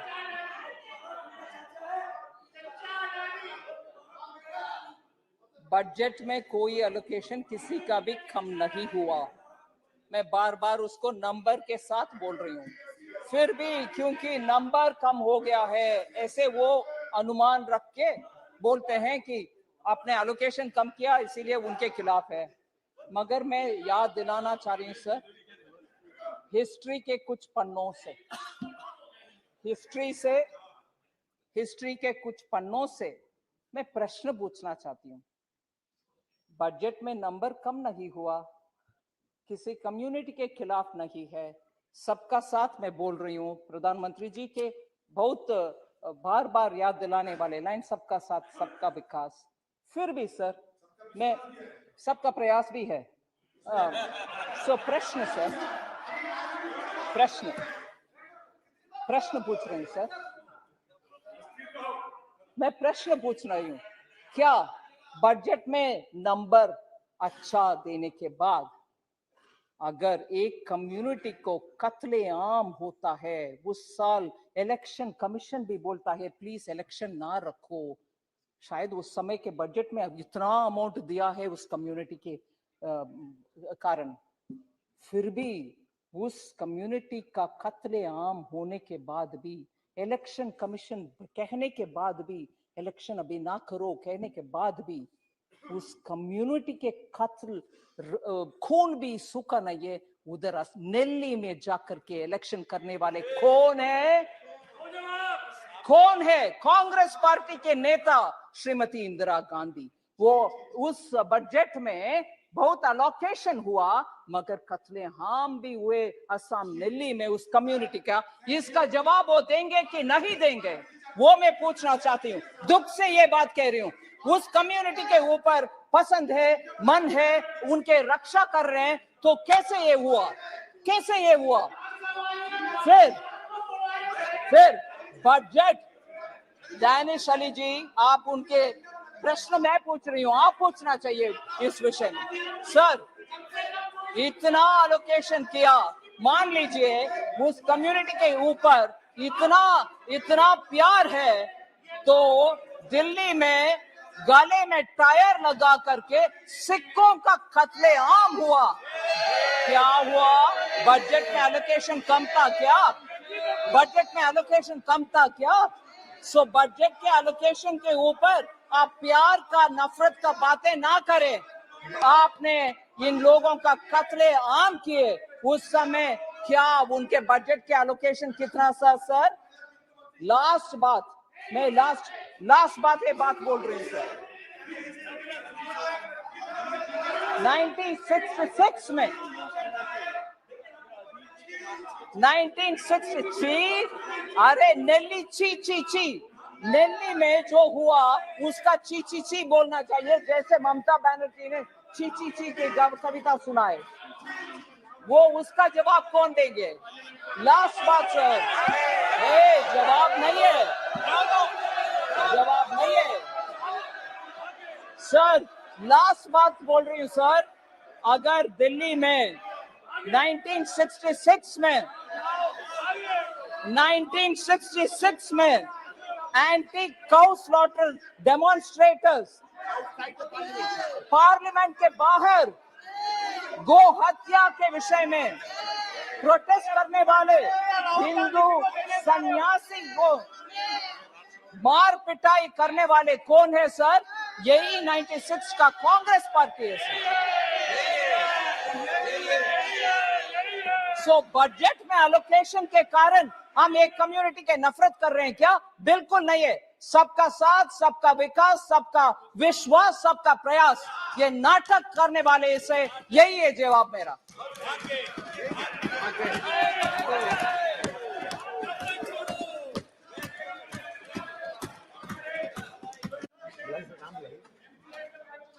Shri मार्गनी Bharat ji.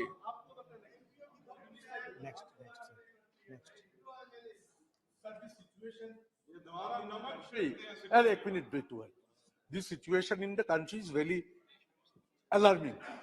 The LIC policy holders, State Bank of India depositors are very much Okay, okay. hungry. Margani Minister can Bharatji. assure that their money will be secured and protected. Bajendra Only Singh, assurance from Bajendra Singh, Ravinder Kushwaha, शून्यकाल भाई।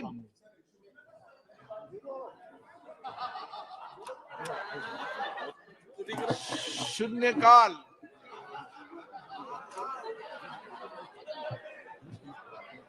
माननीय अध्यक्ष जी, आपने मुझे शून्यकाल में बोलने का मौका दिया, इसके लिए आपका बहुत बहुत धन्यवाद। महोदय, मेरा संसदीय निर्वाचन क्षेत्र सलेमपुर पर्यटन की दृष्टि से काफी पिछड़ा हुआ है, जबकि यहाँ पर्यटन की अपार संभावनाएं हैं। मेरे संसदीय निर्वाचन क्षेत्र से होकर राम जानकी पथ गुजरता है, जो रामायण सर्किट का हिस्सा है। राम जानकी पथ से केवल 6 किलोमीटर की दूरी पर स्थित सोहगरा धाम में एक पौराणिक शिव मंदिर है, जहां पर जनकपुर से अयोध्या जाते समय माता सीता ने महादेव जी की शिव की पूजा अर्चना की थी। लेकिन इस पौराणिक मंदिर को रामायण सर्किट से नहीं जोड़ा गया है, जिसके बिना रामायण सर्किट अधूरा है। इसके लिए सोहगरा धाम से सटा हुआ श्री दिग्देश्वर नाथ धाम है, सोनाग धाम है। मैल चौराहा पर विश्व प्रसिद्ध संत महर्षि देवरावा बाबा का आश्रम है। मेरे संसदीय निर्वाचन क्षेत्र के बलिया में महान ऋषि भृगु संहिता के रचयिता महर्षि भृगु आश्रम ऋषि का आश्रम है, और बिहार की सीमा से लगे सोहनपुर में श्री राम जानकी मंदिर और एक विशाल तालाब है, जिसे पर्यटन की दृष्टि से विकसित करने की आवश्यकता है। इन स्थानों को विकसित करने के लिए उत्तर प्रदेश सरकार ने हर संभव प्रयास किया है, लेकिन अभी बहुत कुछ करने की जरूरत है। माननीय मंत्री, अतः मैं माननीय मंत्री जी से मांग करता हूं कि स्वदेश दर्शन योजना के अंतर्गत सोहगरा धाम को रामायण सर्किट से जोड़ने और सोनाग धाम, दिग्देश्वर नाथ धाम, महर्षि देवरावा बाबा आश्रम मैल, श्री राम जानकी मंदिर सोहनपुर और महर्षि भृगु ऋषि आश्रम बलिया को विकसित करने की कृपा करें। धन्यवाद। जामयांग शेरिंग नामग्याल। बहुत बहुत धन्यवाद अध्यक्ष जी, आपने मुझे इस शून्यकाल पे एक महत्वपूर्ण मुद्दा उठाने का जो मौका दिया। Sir, erstwhile Jammu Kashmir state government ने 2005-6 में एक कैबिनेट डिसीजन के माध्यम से स्टेट में एक पॉलिसी लाया गया, जिसके माध्यम से जितने भी सरकारी middle school, high school, higher secondary school को सभी स्कूल में स्पोर्ट्स, गेम, फिजिकल एजुकेशन को कंपलसरी करने के बात किया, और जिसको चलाने के लिए, ठीक ढंग से चलाने के लिए एटलीस्ट कम से कम हर स्कूल में एक जो है फिजिकल एजुकेशन टीचर अपॉइंट करने का जो निर्णय था। पूरे जम्मू कश्मीर में एक्सरसाइज हुआ था, इंक्लूडिंग लद्दाख।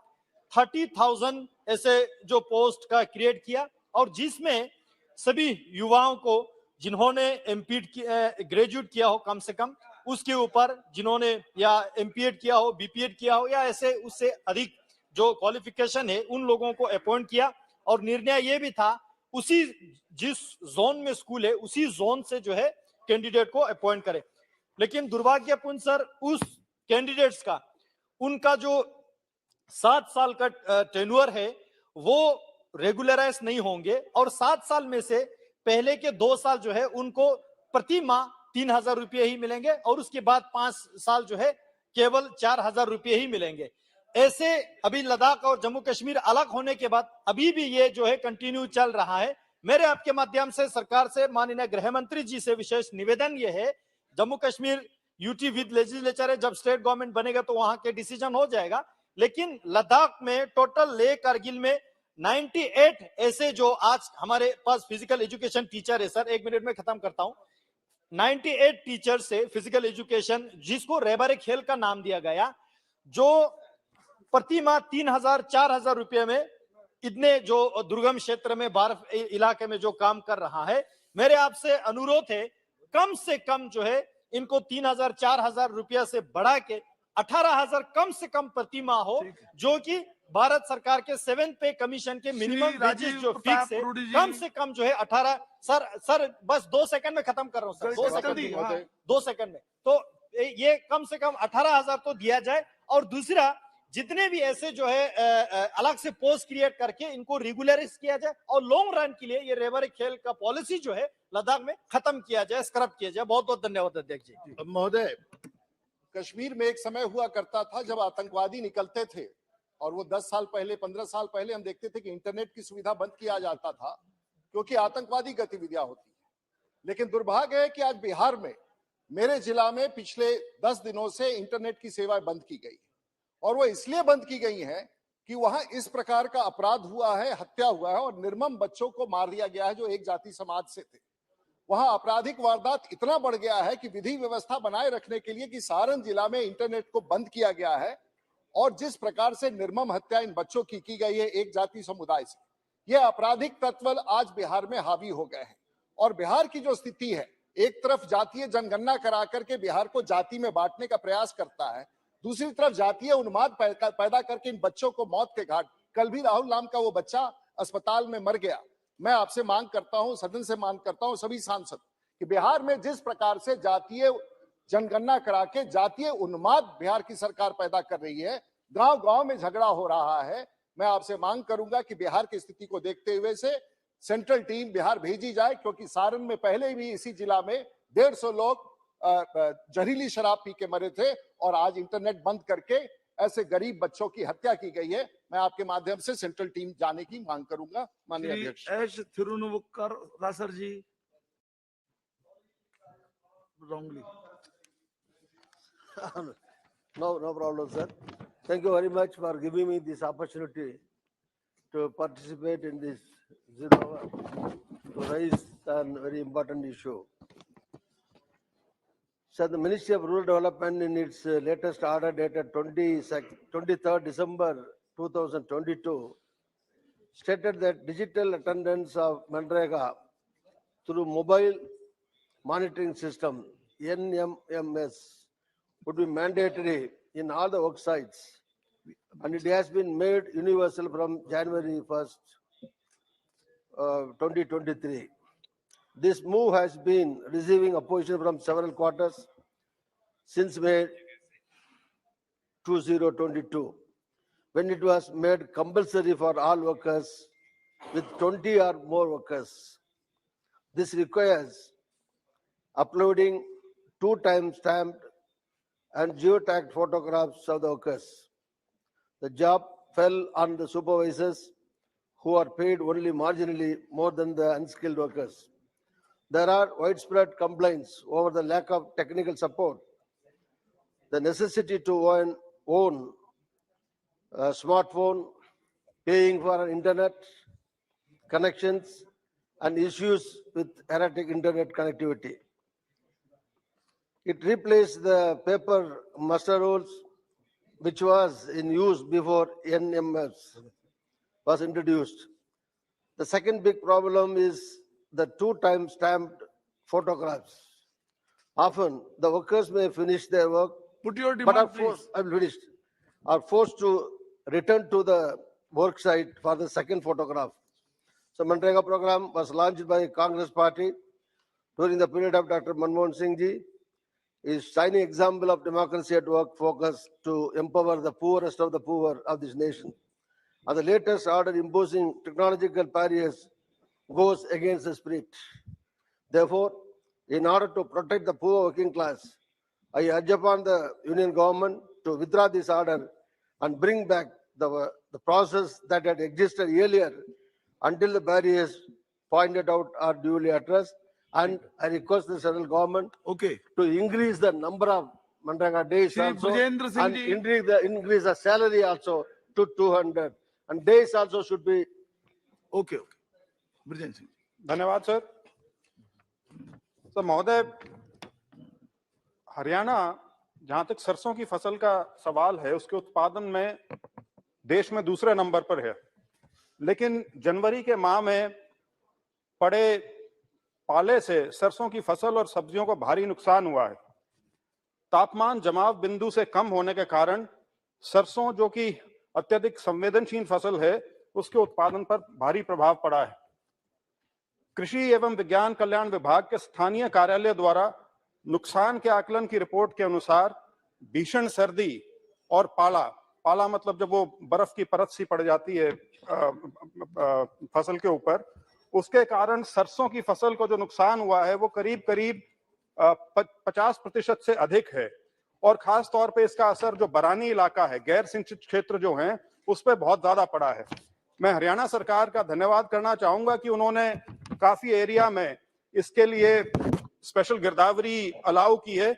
लेकिन जो मुद्दा मैं आपके माध्यम से यहाँ उठाना चाहता हूं वो ये है कि जो प्रधानमंत्री फसल योजना है उसके अंदर पाले से यदि फसल प्रभावित होती है तो लोकलाइज्ड कैलामिटी में इंक्लूड नहीं होती।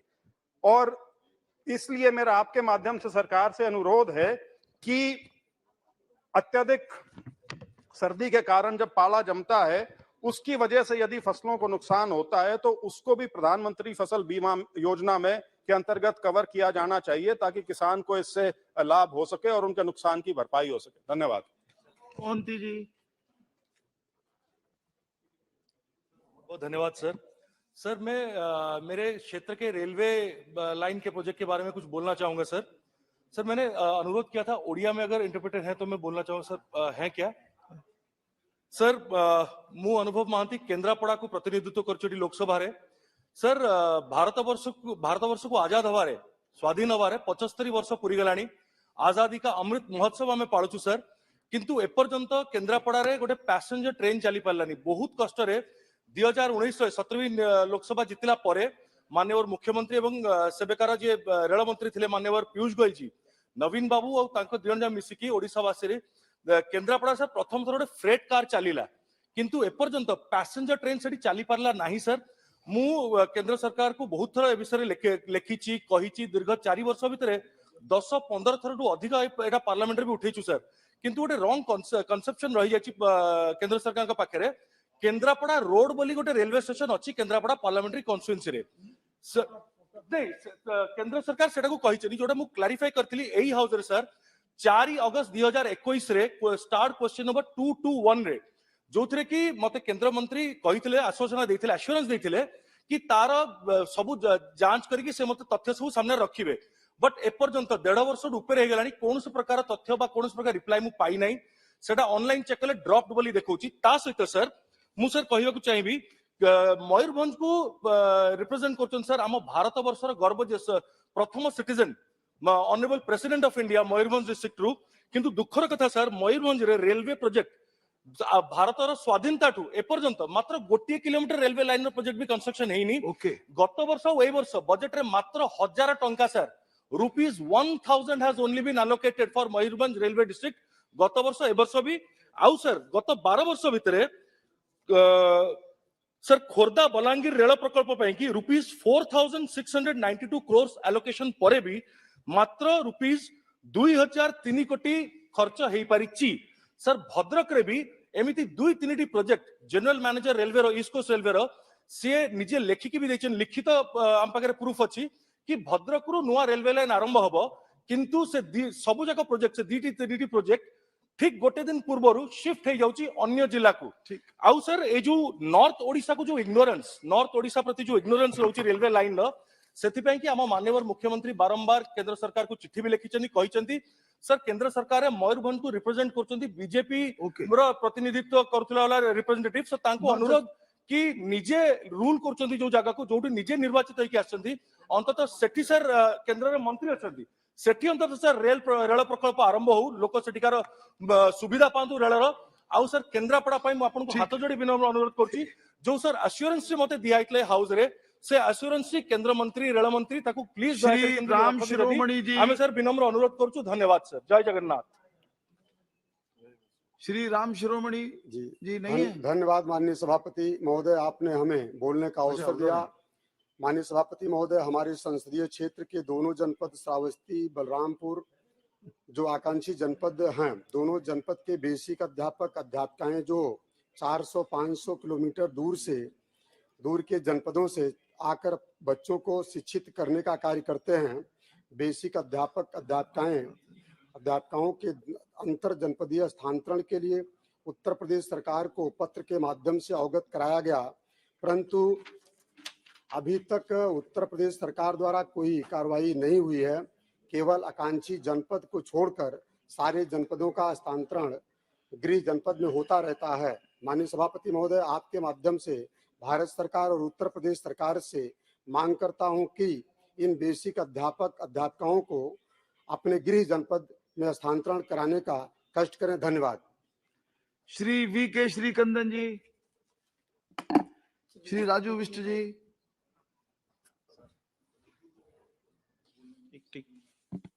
धन्यवाद सर। म गोर्खाको सम्मान र स्वाभिमानका लागि आज यहाँ उभिएको छु। एकचोटि यस महान देशमा फेरि पनि गोर्खाहरूको अपमान भएको छ र यसपालि यो अपमान टीएमसी का कुनै नेताले होइन, तर भारतको सर्वोच्च सुप्रिम कोर्टबाट यो अन्याय गोर्खामाथि भएको छ। 13 जनवरी 2023 जुन रिट पिटिसनको एउटा जजमेन्टमा जुन कोर्टको अब्जर्भेसन थियो यस प्रकारले कि the person of foreign origin settle in Sikkim like the Nepalese. Sir, यो सिक्किमको अपमान हो। सिक्किम प्रदेशको मात्रै अपमान नभएर यो भारत देशमा बसोबास गर्ने 1.5 करोड गोर्खा समाजको यो अपमान हो। म बधाई दिन्छु भारत सरकार, सिक्किम सरकार र गृह मन्त्रालयलाई। यो आपत्तिजनक प्याराग्राफ उहाँले रिभ्यू पिटिसन फाइल गराएर त्यहाँबाट हटाइयो। यहाँसम्म पनि कुरा ठिकै छ सर, तर यो पहिलोचोटि भएको होइन, बारम्बार यसरी यो अपमान हुने गर्छ। म सरकारलाई पनि सोध्न चाहन्छु, भारत देशमा बसोबास गर्ने यो 1.5 करोड गोर्खा चाहिँ को हुन्, म को हुँ? हामीहरूले कुनै बोर्डर पार गरेको होइन, बरु बोर्डरले हामीहरूलाई पार गरेको हो। र जसरी आज तमिल बोल्ने चाहिँ श्रीलङ्कन भएनन्, बङ्गाली बोल्ने चाहिँ बङ्गलादेशी भएनन्, भारतको संविधानले मान्यता दिएको नेपाली बोल्ने चाहिँ नेपालका कसरी भए, त्यो पनि म सोध्न चाहन्छु। र सर, अन्तमा म एउटै कुरो भन्न चाहन्छु, जुन यो गोर्खा समाजमाथि बारम्बार यो जुन कलंक लाग्ने गर्छ, यो कलंकलाई जडैसँग मिटाउनका लागि गोर्खा जातिमा 11 जनजाति अहिले पनि एसटी स्टेटसबाट छुटेका छन्। म पुनः उहाँहरूलाई एसटी स्टेटसमा बहाल गर्न अनुरोध गर्दछु र यो काम चाँडै होस् भन्ने पनि म निवेदन गर्दछु। धेरै धेरै धन्यवाद। श्री बेन्नी बहनन जी, श्री रामकृपाल यादव जी।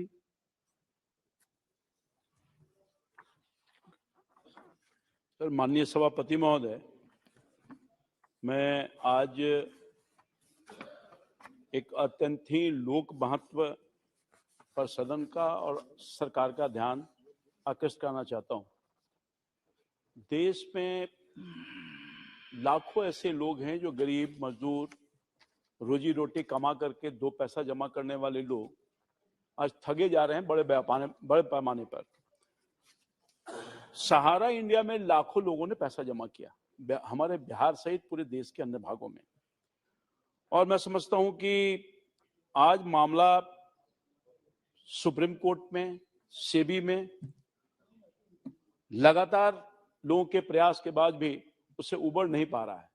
गोल गोल घुमा रहा है, कभी सेबी सुप्रीम कोर्ट सेबी, जिसके वजह से पिछले 10 वर्षों से इसका कोई समाधान नहीं निकला है। और चिंता का बात यह है कि तमाम गरीब लोग, मेहनतकश लोग पसीने की कमाई को गांव-गांव से मजदूरी करके, मेहनत करके सहारा इंडिया में जमा करने का काम किया, मगर अभी तक सहारा इंडिया से पैसा नहीं लौटाया जा रहा है, जिसके वजह से लोगों को बहुत सारी कठिनाइयों का सामना करना पड़ रहा है। मेरे संसदीय क्षेत्र में कोई ऐसा दिन नहीं है जब सहारा इंडिया में जो लोग पैसा जमा किए हैं वो लोग आकर के गुहार नहीं लगाते हैं कि डीएम साहब को कह दीजिए मेरा पैसा निकल जाए। मगर पूरे देश में मैं कह रहा हूं, सिर्फ बिहार में नहीं, उत्तर प्रदेश, मध्य प्रदेश और निश्चित तौर पर पैसे के अभाव में जो गरीब आदमी हैं उनके पास बेटी की शादी करने के लिए, बच्चों की दवा के लिए, वृद्धों की दवा के लिए, घर बनाने के लिए जो सपना संजो करके रखा था नहीं मिला है और आत्महत्या करने पर मजबूर हैं। महोदय, मैं आपके माध्यम से ये आग्रह करूंगा उन गरीबों के लिए जो अपनी बेटी की शादी नहीं कर पा रहे हैं, वो गरीब जो मकान नहीं बना पा रहे हैं और पाई पैसा जमा करके सहारा इंडिया में जमा करने का काम किया, मगर अपने पैसों के लिए जो जमा किया हुआ था, जो आशा थी, उसके लिए तरस रहे हैं, डर की ठोकरें खा रहे हैं। जमीन पर स्थिति बहुत गंभीर है, लोगों में आक्रोश है।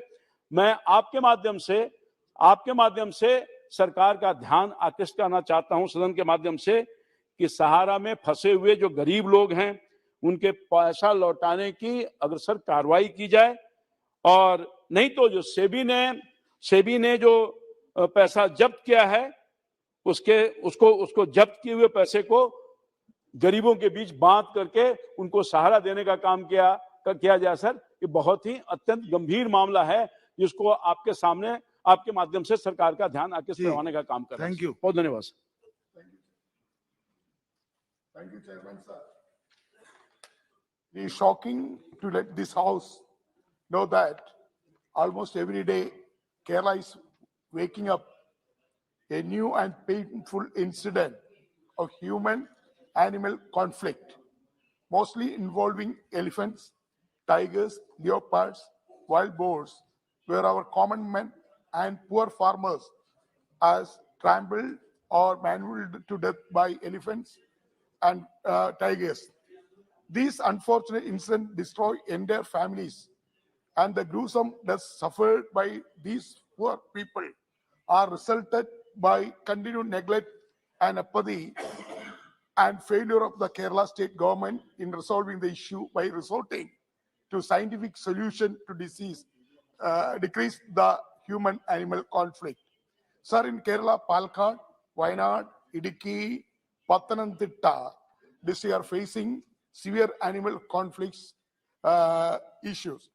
Sir, it is shocking to note that State Chief Wildlife Warden himself had said that while trucksters killed 105 persons in Kerala between 2018 and 2022, and about 637 persons being killed in the wildlife attack in the state in the last 5 years, and the state government has no compensation or consideration towards addressing the concern, delivering remedial measures, or in declaring compensation. In this situation, I would urge the government of India to immediately constitute a relief package for the victims who lost their lives and livelihoods, and further engage to expert team to study about steps to be taken to mitigate the issue by suggesting practical and effective measures to the earliest. I would further suggest that the master plan is prepared by the government to effectively address this serious matter, and additional central government funding to provide the victims of human-animal conflicts. Sir, once again, I would like to request through you, sir, Ministry of Environment and Forest, will be taken serious steps to these animal conflicts. Shri in Dharmveer Kerala. Singh Thank you, ji, sir. Shri Ravi Kishan ji, Shri Bhagirath Chaudhary ji, Shri Parvat Bhai सभा भाई पटेल जी, पहले list exhaust होने दीजिए। आदरणीय अध्यक्ष महोदय, सरकार ने क्षेत्रीय संपर्क योजना आरसीएस के अंतर्गत पूरे देश का आम नागरिक योजना के माध्यम से देश के कई हवाई अड्डों को विकसित करने की योजना बनाई है। 2 मिनट में कर दीजिए। इस योजना के तहत देश के आम व्यक्ति को हवाई सेवा का लाभ मिल रहा है। मेरे संसदीय क्षेत्र बनासकांठा के डिशा एयरपोर्ट के संदर्भ में आपका ध्यान आकर्षित करते हुए कहना है कि यह एयरपोर्ट अभी बंद हालत में है। यह जिला राजस्थान के बॉर्डर के से जुड़ा हुआ है और यह हवाई सेवा को तुरंत चालू किए जाने की अत्यंत आवश्यकता है।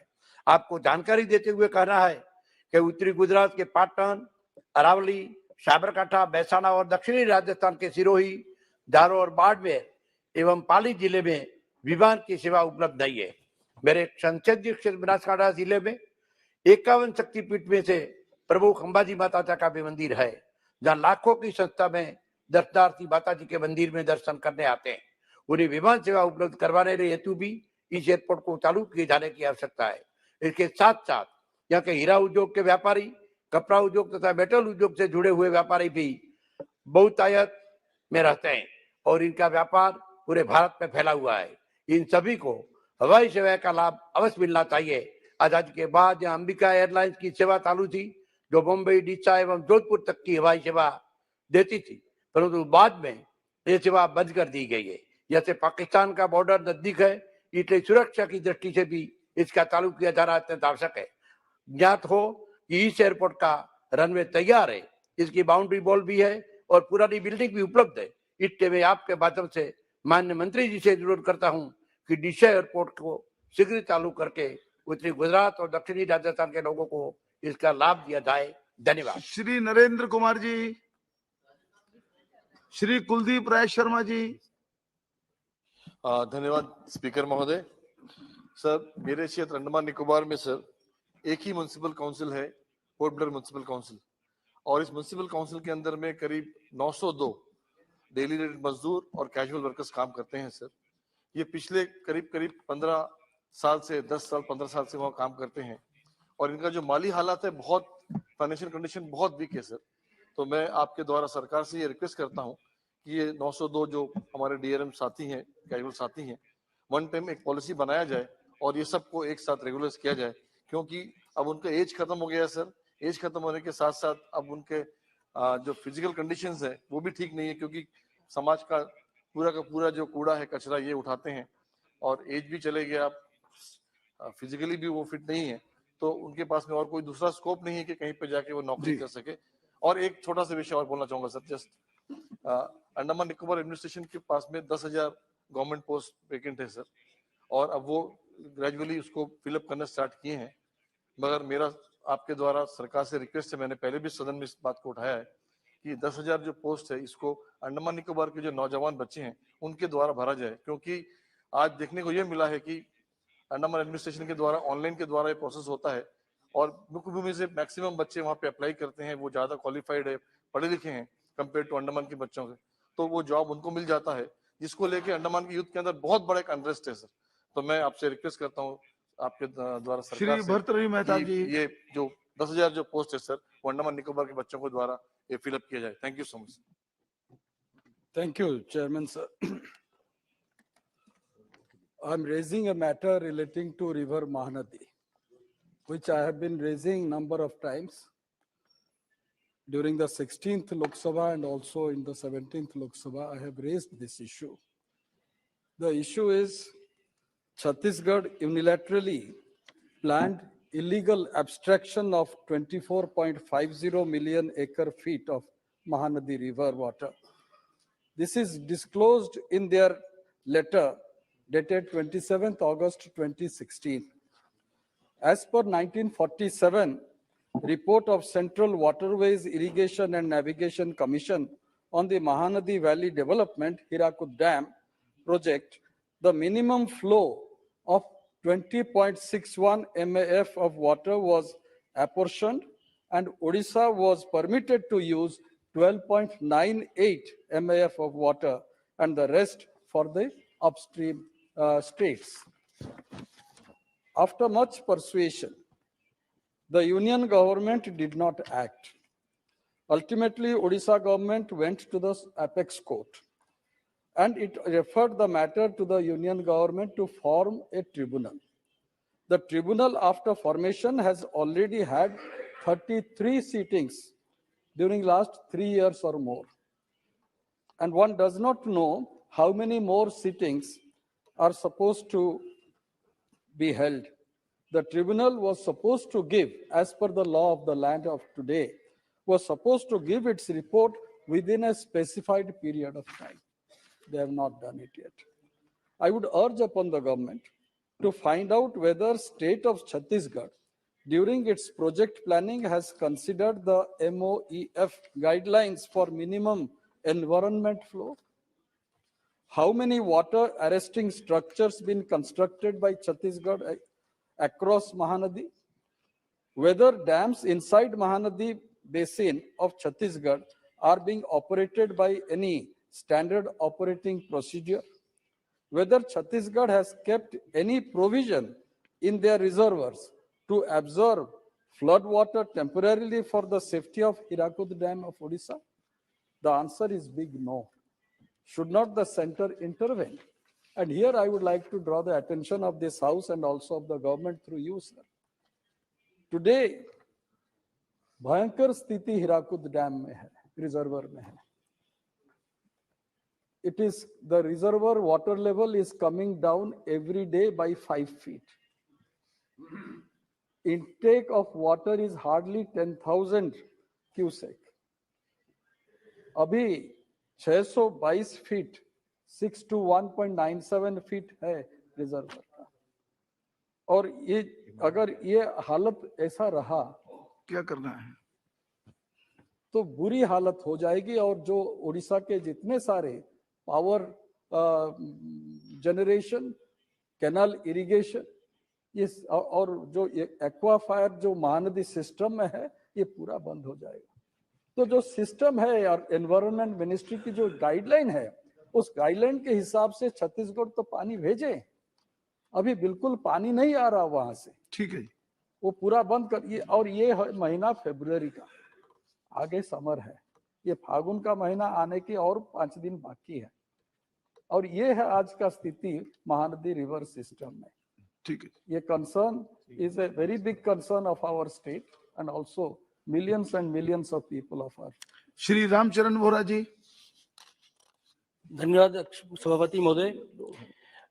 सभापति महोदय, जयपुर सहित राजस्थान के युवाओं में तीव्र गति से नशे की प्रवृत्ति पर स्थायी रोकथाम के लिए सदन का ध्यान आकर्षित करना चाहूंगा. महोदय, आज तेज गति से स्कूलों में भी नशे की दुष्प्रवृत्ति फैल रही है. सामान्य परिवारों से आने वाले छात्र कोचिंग और अध्ययन के लिए युवा को विभिन्न गिरोह जानबूझकर बहला फुसलाकर नशे के दलदल में धकेल रहे हैं. हाल ही में समाचार पत्रों के माध्यम से जानकारी मिलती है नशे का कारोबार गहरी जड़ें स्थापित कर चुका है. महोदय, हालांकि राजस्थान सरकार ने इसके लिए एंटी ड्रग्स इन्फोर्समेंट एजेंसी बनाई है, लेकिन संभवतः या तो उसका स्वरूप कमजोर है या कार्रवाई की तत्परता में कमी है. महोदय, मैं ये कहना चाहूंगा कि आतंकवाद की तरह भारत को ये नशे की प्रवृत्ति में भी खोखला कर रही है. स्वामी विवेकानंद के भारत में हमें इस दुष्प्रवृत्ति को पूर्ण रूप से नष्ट करने की आवश्यकता है, कठोर कार्रवाई करने की आवश्यकता है तथा युवाओं के भविष्य को ठीक रखने के लिए मैं केंद्र सरकार से आपके माध्यम से अनुरोध करना चाहूंगा कि नार्कोटिक्स ब्यूरो के अधीन एक विशेष सुदृढ़ यूनिट राजस्थान में नियुक्त की जाए ताकि इस बढ़ते हुए नशे के कारोबार पर अंकुश लगाया जा सके. धन्यवाद, बहुत बहुत धन्यवाद. श्री मुकेश राजपूत जी. धन्यवाद सभापति महोदय, आपने बोलने का अवसर दिया. महोदय, मैं आपके माध्यम से देश के माननीय रेल मंत्री जी से निवेदन करता हूं कि ट्रेन संख्या 19,715/19,716 जयपुर गोमती नगर एक्सप्रेस ट्रेन का विस्तार सीकर अथवा झुंझुनू रेलवे स्टेशन तक करने का मैं आपके माध्यम से आग्रह करता हूं, क्योंकि महोदय इस ट्रेन के माध्यम से फर्रुखाबाद लोकसभा सहित कम से कम 6 और लोकसभा के लोग यात्रा करते हैं. यहाँ से लोग खाटू श्याम, श्री खाटू श्याम एवं रानी सती के दर्शन के लिए जाते हैं, जिन्हें जयपुर उतरना पड़ता है. और जो जयपुर से श्री खाटू श्याम और रानी सती मंदिर जाने के लिए वो विभिन्न साधनों से जाते हैं, जिसे समय भी काफी लगता है और यात्रियों को काफी कठिनाई का सामना करना पड़ता है. और ये ट्रेन जयपुर में लगभग 14 घंटा खड़ी रहती है. इसलिए महोदय, मैं आपके माध्यम से पुनः रेल मंत्री जी से आग्रह करता हूं कि क्षेत्र की जनता की मांग के आधार पर और लोगों की यात्रा को सुविधाजनक बनाया जाए. इसलिए ट्रेन संख्या 19,715 एवं 19,716 जयपुर गोमती नगर एक्सप्रेस ट्रेन को सीकर तथा झुंझुनू तक बढ़ा दिया जाए. महोदय, मेरा एक और मांग है इसी के साथ साथ कि खाटू श्याम मेला देखने के लिए हमारे यहाँ से काफी मात्रा में अभी जो आपका फागुन माह है, इसमें लगभग 1-1.5 महीना लोग बड़ी मात्रा में लोग यात्री यहाँ से यात्रा के लिए जाते हैं दर्शन करने श्री खाटू श्याम जी के दर्शन करने जाते हैं। इसलिए मेरा आपके माध्यम से निवेदन है कि एक स्पेशल मेला ट्रेन चला दी जाए जो कानपुर से होते हुए कानपुर देहात, कन्नौज, फर्रुखाबाद और कासगंज, मथुरा होते हुए श्री झुंझुनू तक या खाटू श्याम तक चला दी जाए, जिससे कि हमारे यहाँ के तीर्थयात्रियों को सुविधा हो सकेगी। इसी के साथ मैं आपका बहुत बहुत आभार व्यक्त करता हूं कि आपने शून्यकाल में बोलने का अवसर दिया और इस को उठाने का अवसर दिया। Thank you. Honourable doctor Sanjeev Kumar Singhai ji, third person. I call upon members, 1 minute maximum. Shri Ashok Nete ji. धन्यवाद। यस। धन्यवाद सभापति महोदय। सभापति महोदय, मैं आपके माध्यम से केंद्र सरकार का ध्यान महाराष्ट्र में मेरा संसदीय क्षेत्र गढ़चिली चिमूर, जो कि शायद देश का सबसे बड़ा आदिवासी बहुल घना, अविकसित और नक्सल प्रभावित और आकांक्षित है। अध्यक्ष महोदय, मेरे संसदीय क्षेत्र में बड़े प्रमाण पे यानी 78% फॉरेस्ट है, जिसमें बड़े प्रमाण पे मिनरल्स है, जैसा कि ग्रेनाइट, डोलोमाइट, हीरा, पन्ना, मैग्नीज, कोयला, सोना बड़े प्रमाण पे है, जिसके ऊपर कई उद्योग खड़े हो सकते हैं, कारखाने हो सकते हैं। अध्यक्ष महोदय, आज तक हुए नहीं, इसका कारण ट्रांसपोर्टेशन की कम। लेकिन अध्यक्ष महोदय, देश के लाडले प्रधान नरेंद्र मोदी जी के नेतृत्व में आदरणीय नितिन जी गडकरी जी ने मेरे संसदीय क्षेत्र में करीब करीब 8-9 नेशनल हाईवे मंजूर किए, जो तेजी से चालू है। अध्यक्ष महोदय, दूसरी बात, मोदी जी के नेतृत्व में अपने रेलवे मिनिस्टर ने 3 रेल लाइन मंजूर की चुके हैं। अध्यक्ष महोदय, 2-2.5 साल में ये यदि पूरा हो गया तो वहां पे बड़े बड़े कारखाने आएंगे, उद्योग धंधे आएंगे। लेकिन अध्यक्ष महोदय, मेरी इस बहाने डिमांड है कि उत्तरांचल और जम्मू कश्मीर में टैक्स हॉलिडे पैकेज घोषित किया। अध्यक्ष महोदय, केंद्र का कोई टैक्स और स्टेट का कोई टैक्स नहीं लगता। यदि मेरे संसदीय क्षेत्र में टैक्स हॉलिडे पैकेज यदि घोषित किया तो कोई टैक्स नहीं लगेगा, कोई कर नहीं लगेगा, और वहां के जो बड़े पैमाने में बेरोजगारी हो गए, लाखों बेरोजगार है, जो भटक रहे, जो गलत रास्ते पे जा रहे, ऐसे बेरोजगार युवकों को काम मिलेगा। यदि टैक्स हॉलिडे पैकेज घोषित किया तो इजीली वहां कारखाने आएंगे और उद्योग आएंगे। मेरी डिमांड है केंद्र सरकार से कि वहां टैक्स हॉलिडे पैकेज घोषित करे। बहुत बहुत धन्यवाद। Thank you. Honourable member Shri Rajiv Ranjan Singh ji. सभापति महोदय, मैं आपके माध्यम से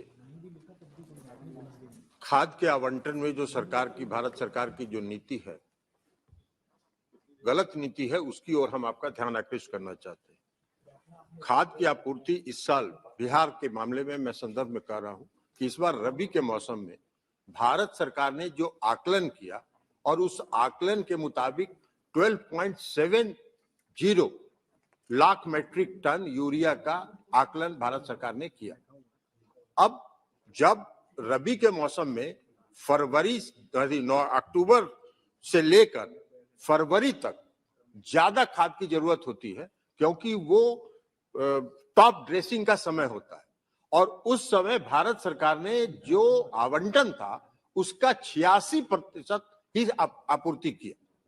तो अब ये 14% अगर शॉर्ट आपूर्ति हुआ, उसके कारण बिहार में अफरा तफरी मच गई खाद के संकट के कारण, तो इससे फसल प्रभावित होता है।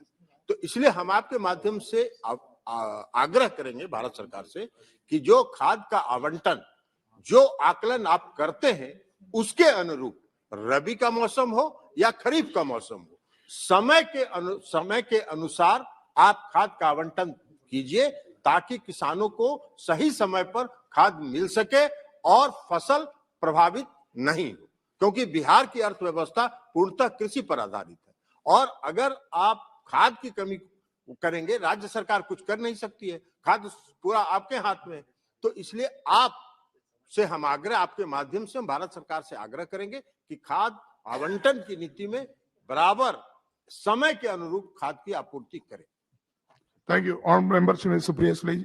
Thank you, sir, very much, sir. ये मैं सिर्फ रेलवे और सिविल एविएशन मंत्रालय से बड़ी विनम्रता से विनती करती हूँ कि आज माननीय प्रधानमंत्री जी एक Vande Bharat train flag of कर रहे हैं मुंबई, दौंड और सोलापुर, और आज दौंड में वो रुकने वाली है, लेकिन कल से परमानेंटली नहीं रुकने वाली। तो मेरी रेलवे मंत्रालय से विनती है कि ये वंदे भारत ट्रेन जो मुंबई से सोलापुर जाएगी वो दौंड में रोज उतरे। वो बड़ा जंक्शन की जगह है, और जेजूरी, नीरा, भिगवण, दौंड और बारामती में सब जगह स्टेशंस है। वहां की एक्सप्रेस ट्रेन के जो स्टॉपेजेस है वो बंद कर हुए हैं, और वहां का पूरा जो बिजनेस का माहौल था वो बहुत कम होता जा रहा है। तो मेरी विनती है कि ये जो रेल मंत्रालय स्टॉपेजेस ये सारे स्टेशंस पे बढ़ाए जाए। और महाराष्ट्र में एक बहुत बड़ा इशू पेंडिंग है, लास्ट माइल कनेक्टिविटी था, कि पुरंदर का इंटरनेशनल एयरपोर्ट, तो ये जो रेलवे और सिविल एविएशन के दोनों के जो रेलवे के स्टॉपेजेस भी बढ़ाए जाए और पुरंदर का एयरपोर्ट है उसका निर्णय जल्द से जल्द लिया जाए। Thank you sir. Honourable member Shri Ramesh Bidhuri ji. Sir बहुत बहुत धन्यवाद। सर मैं आपका ध्यान कुछ ऐसे काले कानूनों की तरफ आकर्षित करना चाहता हूं जो अंग्रेजों के जमाने के देश में चल रहे हैं। यूं तो हमारे माननीय प्रधानमंत्री जी ने 1500 कानूनों को बदला है, लेकिन इन काले कानूनों से गरीब व्यक्ति अफसरशाही से प्रताड़ित होते रहते हैं। यूं तो इन प्रताड़ना के कारण हैं दो, एक तो वाइल्ड लाइफ सेंचुरी, पर्यावरण फॉरेस्ट डिपार्टमेंट, और एक archaeological survey of India. Sir ये आर्कोलॉजिकल सर्वे ऑफ इंडिया 1921 का कानून है, और दिल्ली के अंदर पर्यावरण का जो कानून 1996 में लाया गया है, 1996 के उसी पुरानी तर्ज पर देखते हुए जो लोग 1996 से पहले वहां बसे हुए जमीनों में जब उनका सर्वे कराया गया, उन नंबरों को फॉरेस्ट में डाला गया, तो मौके पे जाकर चेक नहीं किया गया। वहां बिल्डिंगें खड़ी थी, कंक्रीट के महल थे, 40 साल 30 साल पहले वो मकान थे, लेकिन फॉरेस्ट डिपार्टमेंट और आर्कोलॉजिकल डिपार्टमेंट का भय उन लोगों पर रहता है, और वो भ्रष्टाचार के और प्रताड़ना के भागी बनते हैं। सर 1996 से पहले 20 से 52 वर्षों पहले पुराने लोगों को उजाड़ने का भय बना रहता है। माननीय न्यायालयों का हवाला दिया जाता है, या कुछ लोग पीआईएल लगाकर उनको ब्लैकमेल करते हैं, उन लोगों को कोर्टों में जाकर, और अफसरों की ब्लैकमेलिंग और उन पीआईएल लगाने वालों के ब्लैकमेलिंग से लोग प्रताड़ित हैं। इस कानून जो पुरातत्व विभाग के अधिकारी उनके रखरखाव की जिम्मेदारी से हट जाते हैं कि हम तो आर्कोलॉजिकल मोन्यूमेंट के मालिक है, जमीनों के मालिक नहीं है, लेकिन कानून में वो मोन्यूमेंट की लैंड डाल रखी है, राज्य सरकार पल्ला झाड़ लेती है। सर इस जो लोग पुराने बसे हुए हैं, पार्लियामेंट में कानून बना 2014 से पहले किसी गरीब व्यक्ति को छेड़ा नहीं जाएगा, तो या तो 1996 के पहले बसे हो सरकार हटाए, या आर्कोलॉजिकल में देश की आजादी के बाद बसे हो सरकार हटाए, लेकिन 2014 से पहले उस दायरे में आते हैं तो सुप्रीम इस पार्लियामेंट का वो कानून आर्कोलॉजिकल पर पर्यावरण पर लागू नहीं होता है। तो इस प्रकार से वो बेचारे एक बाथरूम बनाए, कमरा बनाए, इन डिपार्टमेंट के अधिकारियों से प्रताड़ित किए जाते हैं। आपसे मेरा निवेदन है कि राज्य सरकारों को केंद्र की तरफ से निर्देश जाए, डिमार्केशन कराना राज्य सरकार का काम है। सर आज कम से कम 20,000 लोग मेहरौली के अंदर रहते हैं, वहां कोई, सर एक सेकंड में खत्म कर दूंगा, मेहरौली में जो डीडीए को लेकर डिमार्केशन करनी डीएम ने, दिल्ली सरकार ने उनकी डिमार्केशन प्रॉपर करवाने का दिया। दिल्ली में से जो लाखों लोग हैं वो बसे में लाल कुआं में, सर नारदा बस्ती में, मेहरौली में, गढ़ी में, छतरपुर में, असोला, भाटी, नेपसराय, ऐसे सैकड़ों बस्तियां हैं जहां कानून का भय दिखाकर उनकी गर्दन पर तलवार लटकी रहती है, उन्हें प्रताड़ित बार बार होते हैं। सर प्लीज खत्म कर रहा हूँ। ऐसे लोगों को वो अच्छे वातावरण में जिए, आपके माध्यम से वन और पर्यावरण मंत्रालय और संस्कृति मंत्रालय इस पे ध्यान दे, और राज्य सरकार के चीफ सेक्रेटरी को कहे हम पे ना डाले, उसको डिमार्केशन करा के लौट दे, और इन कानूनों में केंद्र सरकार बदलाव करे। आपने मुझे बोलने का मौका दिया, बहुत बहुत धन्यवाद सर। ऑनरेबल हनुमान मेरीवाल जी। हनुमान मेरीवाल जी। सभापति महोदय, आपके माध्यम से स्वास्थ्य एवं परिवार कल्याण मंत्री जी का ध्यान एमबीबीएस वर्ष 19-20 बैच के छात्र छात्राओं की मांग की तरफ जाना बताना चाहता हूं। एनएमसी ने एमबीबीएस पास करने के लिए 4 अवसर और 4 साल में पास करने का नियम लागू किया, जबकि उक्त प्रथम वर्ष के छात्रों के लिए चारों अवसर एक ही वर्ष में करवा दिए। सीबीएमई और न्यू स्कीम रूल एनएमसी द्वारा लागू किए गए, जिसमें एग्जाम पैटर्न को बदल दिया गया। सर मुझे चूंकि मेरे राजस्थान सहित देश के लगभग 2000 छात्रों के भविष्य का सवाल है, और ऐसे छात्रों के चारों अटेम्प्ट जो प्रथम वर्ष पास करने के लिए मिलते हैं वो पूरे हो गए। चूंकि कोरोना काल था, पूरा देश विकट हालात से गुजरा था, और निश्चित तौर पर इन छात्रों के परिवार में कोई न कोई कोरोना प्रभावित हुआ था। चूंकि कोरोना के कारण बीएमएस, बीएचएमएस आदि कोर्स में छात्रों के कोरोना के कारण अतिरिक्त अवसर दिया, लेकिन एमबीबीएस के छात्रों हेतु अतिरिक्त मर्सी अटेम्प्ट नहीं दिया जा रहा है, जो न्याय संगत नहीं है। सर इस मांग को लेकर छात्र छात्राएं लगातार एनएमसी के संपर्क में, आपके और आपके कार्यालय के संज्ञान में भी ये मामला पहले से लाया जा चुका है। इसलिए मेरा स्वास्थ्य मंत्री जी से निवेदन है कि 19-20 बैच के प्रथम वर्ष के एमबीबीएस छात्र जिनके बैंक बेच सप्लीमेंट्री या किसी कारण वो फेल हो गए, तो कोरोना काल को मद्देनजर रखते हुए आप एनएमसी को निर्देशित करके ऐसे छात्रों हेतु एक अतिरिक्त मर्सी अटेम्प्ट दिया जाए ताकि उनके भविष्य के साथ खिलवाड़ नहीं हो, क्योंकि ऐसे सभी छात्र अवसाद में और कोरोना के कारण एक वर्ष में एक मिनट समाप्त तो करना साहब, एक वर्ष में 4 अवसर मिल जाने के कारण इन्हें उचित समय भी नहीं मिला, इसलिए एक मिनट साहब समाप्त तो करना चाहिए। छात्राओं की भावनाओं को समझो, तत्काल निर्णय ले, एक मिनट समाप्त तो करना साहब। साथ ही आप देश की सभी मेडिकल कॉलेजों में निर्देश भी जारी करें कि ऐसे छात्रों को वो कॉलेज से बाहर नहीं निकाले। बहुत इंपॉर्टेंट विषय साहब देश का, जो मैं निवेदन कर रहा हूँ आपसे। ऑनरेबल मेंबर श्री निहाल सिंह जी। धन्यवाद सभापति महोदय। धन्यवाद सभापति महोदय। मैं आपके माध्यम से केंद्र सरकार का ध्यान श्री गंगानगर हनुमानगढ़ जिले के राजस्थान समेत 14 जिलों में खड़ी रबी की फसल की तरफ दिलाना चाहूंगा। सभापति महोदय, एक तो राजस्थान को पंजाब पूरा पानी नहीं दे रहा है, और अगर पंजाब पूरा जब पानी मिलता है तो केमिकल युक्त गंदा पानी राजस्थान को मिलता है। पिछले महीने जनवरी के शुरुआत और मध्य के उत्तर भारत में राजस्थान के ज्यादातर हिस्सों में कड़ाके की ठंड के साथ ओलावृष्टि हुई और बरसात भी हुई, जिसकी सीधी मार गेहूं, जौ, चना, सरसों की फसलों और सब्जियों पर पड़ रही है। इस कारण यहाँ के किसानों को आर्थिक मानसिकता के तौर पर परेशानी उठानी पड़ रही है। सभापति जी, श्री गंगानगर में लगभग 3,27,000 हेक्टर और हनुमानगढ़ जिले में 2,37,000 हेक्टर जो सरसों की बिजाई हुई है, इसमें से 50% सीधा फसल को नुकसान पहुंचा है। इसके साथ ही सब्जियों और आलू की फसल को भारी पैमाने पर नुकसान पहुंचा है। मैं आपके माध्यम से मैं केंद्र सरकार से आग्रह करूंगा कि केंद्र सरकार राजस्थान को आरक्षण दे कि मेरे संसदीय क्षेत्र संसदीय क्षेत्र में किसानों को अचानक हुई इस वर्ष और ओलावृष्टि होने की वजह से नुकसान की भरपाई हेतु जल्द से जल्द राज्य सरकार को पूरी जमीन, जितनी भी जमीन खराबे हुई है, उसका सर्वे कराकर उसका मुआवजा किसान को दिया जाए। ये आपके माध्यम से मैं केंद्र सरकार से आग्रह करूंगा। धन्यवाद। Thank you. Honourable Krishna Pal Yadav ji. Honourable member Krishna Pal Yadav ji. Shri K Jai Kumar ji. Honourable member Shri K Jai Kumar. Honorable sir, thank you very much for the opportunity. I raised to register a point regarding the most important need of elevated corridor road between Chennai to Tada. This road is on the Calcutta road. The harbor is there in the Chennai, and another industrial estate there in Andhra Pradesh. Heavy traffic. In the morning hours, people are taking a lot of time, 1.5 hours, 2 hours, 3 hours, traffic jam takes place. I have been stressing this point for the 3rd time in this house to put up that corridor, elevated corridor, and irresponsible answers I am getting that it may be taken up, may not be taken up, and it's a very important road. Through you, I stress upon the point that this government should take up this elevated corridor road between Madhavaram and Tada in Chennai. Thank you. Krishanpal Yadav ji.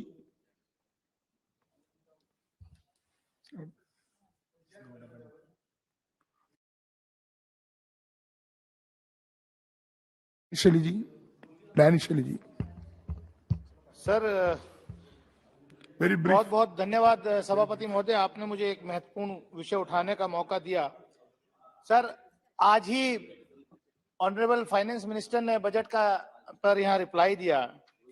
मैं सिर्फ इतना कहना चाहता हूँ सभापति महोदय कि इस देश का अकलियत माइनॉरिटीज जो है वो उसका भी इस देश पे उतना ही अधिकार है जितना मेजॉरिटी का है।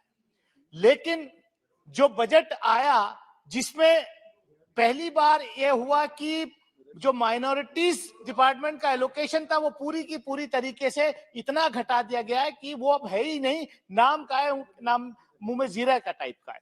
लेकिन उसके बावजूद भी ये सरकार सबका साथ, सबका विकास, सबका विश्वास की बात करती है, लेकिन और सबका प्रयास की भी बात करती है।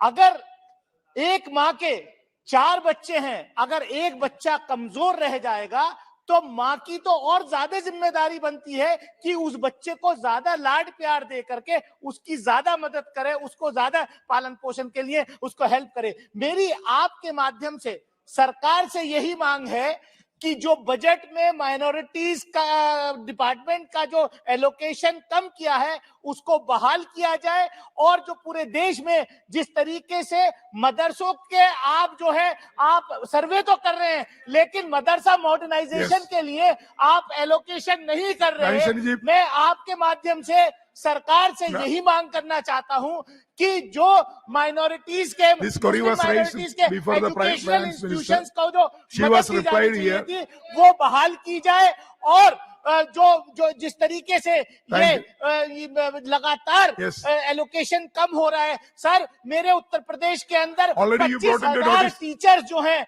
मदरसा मॉडर्नाइजेशन के 25,000 टीचर्स भुखमरी का शिकार हैं। एक तरफ आप कहते हैं एक हाथ में कुरान दूसरे हाथ में कंप्यूटर, लेकिन मदरसा मॉडर्नाइजेशन टीचर्स का जो वेतन है, जो केंद्रीय अंश है, वो भी सरकार नहीं दे रही है। मैं आपके माध्यम से सरकार से ये पुनः आग्रह करता हूं, मांग करता हूं कि माइनॉरिटीज डिपार्टमेंट का एलोकेशन जो है वो बहाल करें। बहुत बहुत शुक्रिया। Already budget debate you brought into Honorable Finance Minister. Again, you are okay. Thank you. Honorable Member Srimati B.B. Satyavati ji. Thank you, Chairperson, sir.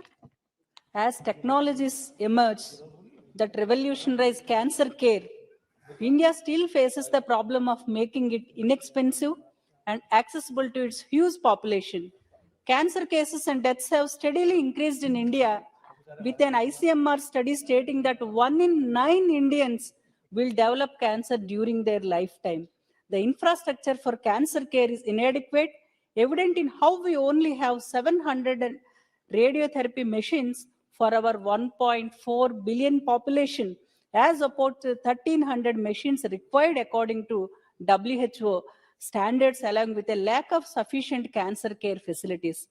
And Chairperson, sir, a further problem is the concentration of treatment facilities in major cities. Access to cancer care goes down as soon as you go out of Tier 1 cities. In Tier 2 and 3 cities and villages, even basic services and technology like radiology equipments are difficult to locate. It results in tertiary care, cancer care centers in cities being overwhelmed with over 45,000 new patients being registered in these centers every year, out of which nearly 60% they come from various parts of India after traveling far distances for their treatments. Therefore, Chairperson, sir, I request the government to extend affordable cancer care outside of the big cities, especially district hospitals, to ensure accessible screening, detection, and treatment facilities for everyone. Thank you very much. Honorable Member Shri D.M. Kadir ji. Thank you, Speaker, sir. Sir, the public sector undertaking, companies like ONGC, IOC, NLCIL, and many others consider GATE scores for the recruitment of their graduate training engineers post. Candidates who want to appear in the PSU interview have to qualify the GATE 2023 cutoff for PSU. This will be a big burden on the students from the rural areas and studied under the various state boards. Honorable Chief Minister of Tamil Nadu has also written in this regard to the Government of India. Sir, this is a deviation from the past practice, and the earlier priority was accorded while recruiting various positions, including the graduate training engineers, where they used to give the land to building up of these factories and mining areas. At present, the PSUs have considerable requirement of land for these operations. While acquiring land, there arises a very justifiable demand among the local people that the job opportunities should be provided to those families whose lands were acquired by PSUs. We consider that the local communities, especially those who have given up their lands and house sites for the development of the PSUs, should be accorded priority in the process of recruitment to various positions for the public sector unit. Further, the present sudden shift in the recruitment process to consider GATE marks for appointment would deprive the candidates of the poor and rural backgrounds who are not in a position to attend the GATE. Therefore, I urge the union government to refrain from the decision to adopt GATE scores for recruitment into the GET and PSUs, including NLCIL, NPCIL, ONGC, IOC, BHEL, and to accord priority to those candidates whose families have given their lands for the development of the PSUs. Thank you. Thank you. Honorable Member Sanjay Seth ji. Sanjay Seth. सभापति महोदय, भारत में ऐसे बहुत कम स्थान है जिनका ऐतिहासिक, सांस्कृतिक और धार्मिक स्थान है, और वैसा स्थान झारखंड की राजधानी रांची, उसके मध्य में एक पहाड़ी मंदिर है जहां भगवान शिव वास करते हैं। और वह पहाड़ी मंदिर, उसका ऐतिहासिक महत्व इसलिए भी है कि वहां आदिवासी समाज पूजा भी करते हैं। स्वतंत्रता संग्राम में वहां फांसी भी दी गई, इसीलिए उसे फांसी टंगरा भी कहते हैं, फांसी टुंगरी। वर्तमान में उसकी स्थिति खराब है। नीतीश प्रियदर्शनी जो पर्यावरणविद हैं, उनका कहना है कि अगर इस पर ध्यान नहीं दिया गया तो आने वाले दिन बहुत कठिन होंगे, और वो घनी बस्ती के बीच में है। मेरा भारत सरकार से मांग है कि उसकी चट्टान से उसको बांधा जाए, घेराबंदी की जाए और उसके लोहे के जाल से बांधा जाए। और मेरा यह मानना है और भारत सरकार से मांग है कि इसके राष्ट्रीय महत्व को देखते हुए राष्ट्रीय स्मारक घोषित कर उसको संरक्षित किया जाए, ताकि वो अभिभावक के रूप में झारखंड की जनता, रांची की जनता उसको मानती है, और उसकी जर्जर स्थिति को देखते हुए आने वाले दिनों में कोई कठिनाई नहीं हो, तुरंत इस पर अविलंब कदम उठाने चाहिए। वहां के अखबार लगातार सरकार को सचेत कर रहे हैं, लेकिन राज्य की सरकार सुन नहीं रही है। इसीलिए सदन से मेरा आग्रह है, भारत सरकार से आग्रह है कि इस पर तुरंत आवश्यक कदम उठाएं। Thank you. Honourable member S T. Hasan ji. शुक्रिया सर। मैं अपने क्षेत्र की बहुत अहम समस्या आपके सामने रखना चाहता हूं। मुरादाबाद शहर 2 हिस्सों में लाइन से बटा हुआ है और इस वक्त 3 जगहों पर के ऊपर समस्या है। यहाँ पे एक ओवर ब्रिज जो संबल फाटक कहलाता है, वहां पे बन रहा है, उसका रास्ता बंद कर दिया गया है, उसको रिपेयर चल रही है।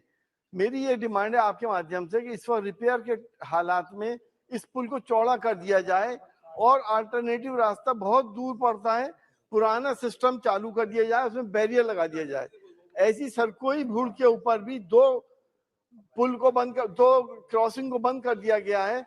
उन क्रॉसिंग के ऊपर अंडरपास बनाए जाएं ताकि लोगों को जनाजा, अर्थी या बुजुर्ग लोगों को गुजरने में आसानी हो। सर, मैं आपसे एक माध्यम से एक बहुत इंपॉर्टेंट इशू को कहना चाहता हूं कि अलीगढ़ मुस्लिम यूनिवर्सिटी और जामिया मिलिया इस्लामिया का फंड क्यों कम कर दिया गया?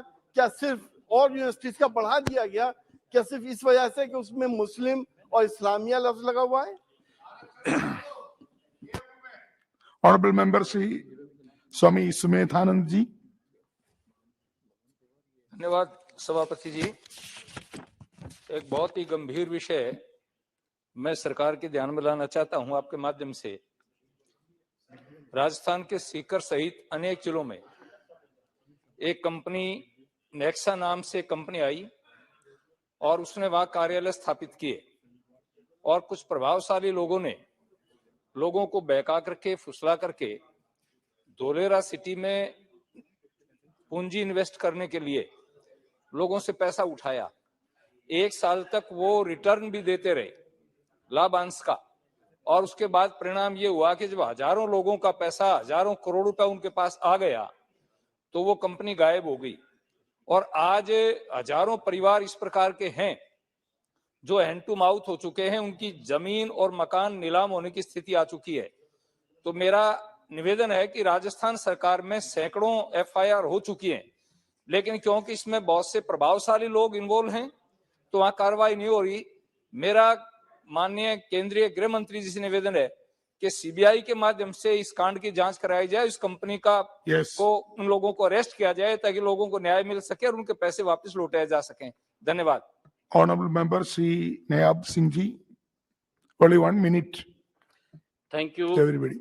माननीय उपाध्यक्ष महोदय, मैं सबसे पहले तो दुनिया के सबसे लोकप्रिय प्रधानमंत्री आदरणीय नरेंद्र मोदी जी, उनका धन्यवाद करना चाहूंगा। आदरणीय निर्मला सीतारमण जी का धन्यवाद करना चाहूंगा कि 135 करोड़ लोगों की भावनाओं का ये बजट पेश किया है और इससे मजबूती मिलेगी। आदरणीय उपाध्यक्ष महोदय, मैं आपके माध्यम से माननीय रेल मंत्री जी का ध्यान करनाल से यमुनानगर नई रेल लिंक परियोजना की ओर आकर्षित करना चाहता हूं, जो करनाल से यमुनानगर वाया इंद्री रादौर से होकर गुजरेगी। इस रेल लिंक से मेरी लोकसभा के लाडवा, रादौर, द्यामला वासियों और आसपास के क्षेत्र के लोगों को बहुत बड़ा लाभ मिलेगा। कुरुक्षेत्र और करनाल के आसपास के क्षेत्र के सैकड़ों गांव के लोगों को हरिद्वार, ऋषिकेश जैसे पवित्र स्थानों व उत्तर प्रदेश और उत्तराखंड जाने के लिए भी ये रेल मार्ग नजदीक और सस्ता पड़ेगा। Haryana rail infrastructure development corporation के अनुसार करनाल से यमुनानगर तक मौजूदा रेल मार्ग अंबाला कैंट से होकर जाता है, जो लगभग 121 किलोमीटर है, जबकि प्रस्तावित रेल मार्ग 61 किलोमीटर होगा। HRIDC द्वारा बनाए गए एस्टीमेट अनुसार इस परियोजना की कुल लागत 883.78 करोड़ की थी। इस परियोजना का प्रस्ताव राज्य सरकार द्वारा रेल मंत्रालय को भेज दिया गया है, जो रेल मंत्रालय में विचाराधीन है। अतः मेरा माननीय रेल मंत्री जी से अनुरोध है कि इस परियोजना को जल्द से जल्द संज्ञान में लेकर काम चालू किया जाए, जिससे यात्रियों की कोई समय बचत हो और उनकी यात्रा सुविधाजनक हो। Thank you honourable member Haji Fazlur Rahman ji. Haji Fazlur Rahman ji. Thank you sir सभापति जी। मैं CBSE बोर्ड से एफिलिएटेड जो स्कूल्स हैं उसके बारे में बताना चाहता हूं। CBSE बोर्ड से जो एफिलिएटेड स्कूल्स हैं उसमें NCERT के द्वारा प्रकाशित बुक्स, कोर्स वगैरह पढ़ाना लाजमी है, लेकिन इससे उलट जो प्राइवेट पब्लिशर्स हैं उनके द्वारा जो प्रकाशित कोर्सेज हैं वो पढ़ाए जा रहे हैं, जो कि बहुत ज़्यादा महंगे हैं और मिडिल क्लास के लोग उसको अफोर्ड नहीं कर पाते। तो मेरा अपने शिक्षा मंत्री जी से अनुरोध है कि जो हमारे CBSE से एफिलिएटेड स्कूल्स हैं उसमें NCERT से जो मान्यता है कोर्सेज की, बुक्स की, उन्हीं को पढ़ाया जाए ताकि गरीब लोगों को इसका फायदा पहुंच सके। और मैं सर एक और अनुरोध है मेरा कि ये ऑर्डर अगर अभी से हो जाए ताकि करंट ईयर में इसको लागू हो सके। धन्यवाद। Thank you honourable member Shri Manoj Tiwari. धन्यवाद सभापति महोदय। मैं एक बहुत ही गंभीर विषय आज सदन के सामने उठा रहा हूं। राइट टू प्राइवेसी हम सभी का अधिकार है, मौलिक अधिकार है, लेकिन दिल्ली की आम आदमी पार्टी की सरकार दिल्ली के लोगों, दिल्ली में आने वाले, ठहरने वाले, कुछ दिन रहने वाले महत्वपूर्ण नेताओं, प्रमुख अधिकारियों सबका छिपकर फोन कॉल सुन रही है, टेप कर रही है और ऐसा करते हुए पकड़ी गई है।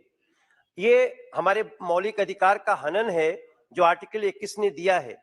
अब आपको जानकर के आश्चर्य होगा कि पहले उन्होंने फीडबैक यूनिट बनाया जिसके अध्यक्ष डिप्टी CM दिल्ली के हैं, मैं मनीष सिसोदिया, नाम लेना पता उचित है कि नहीं, और अब जो है जी मनीष सिसोदिया उसके डिप्टी CM अध्यक्ष बने और दिल्ली की समस्याओं का फीडबैक लेने की जगह नेताओं की फोन टेपिंग करने लगे, लोगों का फोन टेपिंग करने लगे। अब चिंता की बात यह है सभापति महोदय कि यहाँ रक्षा क्षेत्र में, सुरक्षा क्षेत्र में, वैज्ञानिक शोध क्षेत्र में हमारे कई देश हित में अत्यंत गोपनीय ढंग से कार्य हो रहे हैं, देश महाशक्ति बन रहा है। सवाल उठता है कि क्या इस अवैध जासूसी से दिल्ली की आम आदमी पार्टी की सरकार ये गोपनीय डेटा इकट्ठा कर किसी को शेयर कर रही है?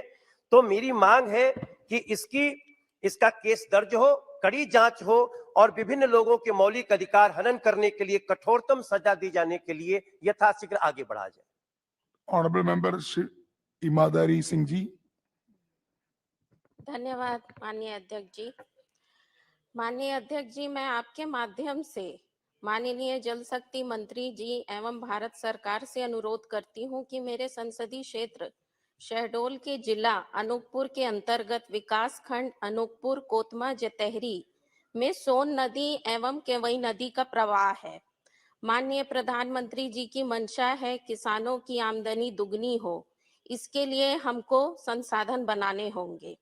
माननीय अध्यक्ष जी, मेरे संसदीय क्षेत्र के जिला अनूपपुर के अंतर्गत विकास खंड कोतमा के ग्राम पथरौड़ी के पास केवई नदी में स्टोरेज वेयर और बांध निर्माण करने से यहाँ के आसपास के गांव को माइक्रो उद्वहन सिंचाई योजना के माध्यम से पानी पहुंचाया जा सकता है। इसी प्रकार अध्यक्ष जी, विकास खंड अनूपपुर और जतेहरी ग्राम पंचायत चौड़ी एवं चोलना के बीच में सोन नदी में स्टोरेज वेयर निर्माणाधीन है। महोदय, यहाँ से भी माइक्रो सिंचाई योजना का अगर विस्तारीकरण करके ग्राम चौड़ी पोड़ी बरबसपुर चोलना ग्राम के किसानों को खेतों तक पानी पहुंचाया जा सकता है। महोदय, पानी की समुचित व्यवस्था हो जाने से किसान अपना फसल उगाकर अपनी आय दुगनी कर सकेंगे और भारत सरकार के सबका साथ सबके विकास में अभी अपनी सहभागिता दर्ज करा सकेंगे। धन्यवाद। Yes. Thank you. Honorable member Shri Anil Firoji. सभापति जी बहुत बहुत धन्यवाद, मुझे मेरे क्षेत्र की समस्या को उठाने का अवसर दिया। माननीय सभापति जी, हमारे यहाँ पे जावरा से नागदा होते हुए उन्हेल उज्जैन पीतमपुर रोड को नेशनल हाईवे घोषित किया जाए। उसका कारण है कि माननीय सभापति जी, आए दिन जावरा रोड पे एक्सीडेंट हो रहे हैं। लगभग 11 लोग अब की मृत्यु हुई है। अभी हाल फिलहाल ही एक इतना दर्दनाक एक्सीडेंट हुआ जिसमें बच्चों से भरी बस एक्सीडेंट हुई, जिसमें 7 बच्चों की मृत्यु हुई है और उसमें लगभग 37 ब्लैक स्पॉट है। मैं लगातार ये मांग कर रहा हूं माननीय सभापति जी कि उसको नेशनल हाईवे घोषित किया जाए ताकि लोगों की वहां पे जान बचाई जा सके। मैं भी उस क्षेत्र में जाता हूं गाड़ी से, तो माननीय सभापति जी मेरे को भी राम राम राम राम करके जाना पड़ता है। वास्तव में मैं भी 2-3 बार बच चुका हूं। तो मैं आपसे ये आपके माध्यम से माननीय सड़क परिवहन मंत्री जी से, गडकरी जी से मांग करता हूं कि उसको नेशनल हाईवे घोषित किया जाए। बहुत बहुत धन्यवाद। Honorable member Shri Girish Chand ji. सभापति महोदय, आपने मुझे शून्यकाल में बोलने का समय दिया, मैं आपका आभार व्यक्त करना चाहता हूं। महोदय, मैं अपने संसदीय क्षेत्र नगीना में जन स्वास्थ्य की सुविधा के संबंध में आपका ध्यान आकर्षित कराना चाहता हूं। सभापति महोदय, सामुदायिक स्वास्थ्य केंद्र नगीना में संचालित है, जहां जीर्ण शीर्ण अवस्था में महिला अस्पताल भी है। उसकी हालत बहुत खराब है। मेरी आपके सभापति महोदय, मेरी आपके माध्यम से सरकार से मांग है कि उस अस्पताल का नया भवन का निर्माण कराया जाए। और बहुत खेद के साथ सीधे कहना पड़ रहा है कि इस महिला अस्पताल में एक भी महिला चिकित्सक नहीं है। इसके अलावा भी हमारे संसदीय क्षेत्र के अंतर्गत आने वाले कई सामुदायिक स्वास्थ्य केंद्रों जैसे सहसपुर, शेरकोट आदि पर भी कोई चिकित्सक ही नहीं है। इन कारणों के चलते हमारे संसदीय क्षेत्र नगीना और जनपद बिजनौर के महिला रोगी दूर दराज अस्पतालों में जाकर उपचार करने के विवश है। इसी कड़ी में मैंने प्रयास करके सीआरएस द्वारा सामुदायिक स्वास्थ्य केंद्र नगीना में एक पोर्टेबल अल्ट्रासाउंड मशीन और एक पोर्टेबल एक्सरे मशीन की व्यवस्था कराई थी, लेकिन यहाँ पर इन दोनों मशीनों को चलाने के लिए एक भी तकनीकी ज्ञान रखने वाला कोई ऑपरेटर नहीं है। अतः आपके माध्यम से सरकार से मेरी मांग है कि सामुदायिक स्वास्थ्य केंद्र में महिला चिकित्सालय हेतु महिला चिकित्सकों की नियुक्ति की जाए, तथा साथ ही अल्ट्रासाउंड और एक्सरे मशीन के लिए एक दक्ष ऑपरेटर की भी व्यवस्था की जाए। आपका बहुत बहुत धन्यवाद। Thank you. All members Shri Sadish Gautam ji. अध्यक्ष महोदय, मुझे आपने बोलने का मौका दिया, मैं आपका धन्यवाद देता हूं। माननीय देश के प्रधानमंत्री नरेंद्र मोदी जी का, माननीय नितिन गडकरी जी का, उनका भी बहुत बहुत धन्यवाद देता हूं कि मेरे लोकसभा क्षेत्र अलीगढ़ को नेशनल हाईवे 3 हाईवे दिए। अध्यक्ष महोदय, एक नया हाईवे जो हमें मिला है अलीगढ़ से पलवल, जो 334D है, उस पर वो अलीगढ़ से दिल्ली का 1.5 घंटे का रास्ता है, लेकिन खैर और जट्टारी में 2-2 घंटे जाम लगता है। अगर उनका बाईपास जल्दी से जल्दी बन जाता है तो बाईपास बनने से जनता को रियायत मिलेगी और 1.5 घंटे का रास्ता मिलेगा।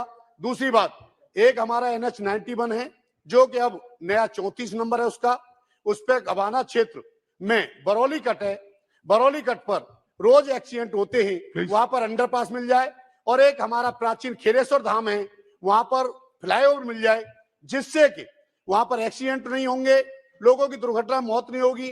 वैसे नितिन गडकरी जी द्वारा बहुत अच्छा कार्य किया जा रहा है, देश के प्रधानमंत्री जी द्वारा, मैं उनका बहुत बहुत धन्यवाद देता हूं और आपने मुझे बोलने का मौका दिया उसके लिए धन्यवाद देता हूं। बहुत बहुत धन्यवाद। Honorable member Shri Pushpendra Singh Chandal ji. सभापति महोदय, मैं नशे के विरुद्ध बोलना चाहता था, लेकिन मेरा विषय आ गया, मैं विषय परिवर्तन करना चाहता हूं। सभापति महोदय, दुर्घटनाएं देश में विकराल रूप धारण कर रही हैं और वर्तमान में जब से आदरणीय नरेंद्र मोदी जी के नेतृत्व में देश में सरकार बनी है, पूरे देश में हाईवेज का, सड़कों का बड़ा अच्छे तरीके से जो निर्माण हो रहा है, धीरे धीरे जो औसत गति है वो भी बढ़ रही है। मैं बुंदेलखंड क्षेत्र से आता हूं। मेरा क्षेत्र नदी, पहाड़, जंगल, काफी घुमावदार, काफी बड़ा भौगोलिक स्थिति खराब होने के कारण कई सामान्य रोडों में कई मोड़ होते हैं, दुर्घटनाएं बहुत होती हैं। तो मैं टू व्हीलर्स के से चलने वाले लोगों के साथ जो घटनाएं घटती हैं उसके बारे में विषय रखना चाहता हूं और आपसे एक मिनट अतिरिक्त आपसे अनुमति चाहता हूं। महोदय, हम लोग जब यहाँ पर इस संसद में चुन करके आते हैं, जो जनता हम लोगों को चुन करके भेजती है, हम लोग कई बार होता है कि दबाव में या संकोच में किसी को बिना हेलमेट के अगर किसी को पकड़ा जाता है कहीं पर, तो हम लोग भी गलती से कभी कभी फोन कर देते हैं कहीं पुलिस को, कहीं किसी प्रकार से कि इनको छोड़ दिया जाए। एक घटना एक बार कभी ऐसी हुई कि तो मैंने संकल्प लिया कि कोई भी हेलमेट लगाने वाला कोई भी व्यक्ति जो क्षेत्र में चलता है, मैं वो पकड़ा जाए, वो नाराज हो, मैं दोबारा संसद में जीत के आऊं या ना आऊं, लेकिन मैं उसकी कभी सिफारिश नहीं करता। मैं आपसे एक निवेदन करना चाहता हूं। मेरे यहाँ एक रोड हाईवे था, उस हाईवे में निरंतर लगातार घटनाएं घट रही थी।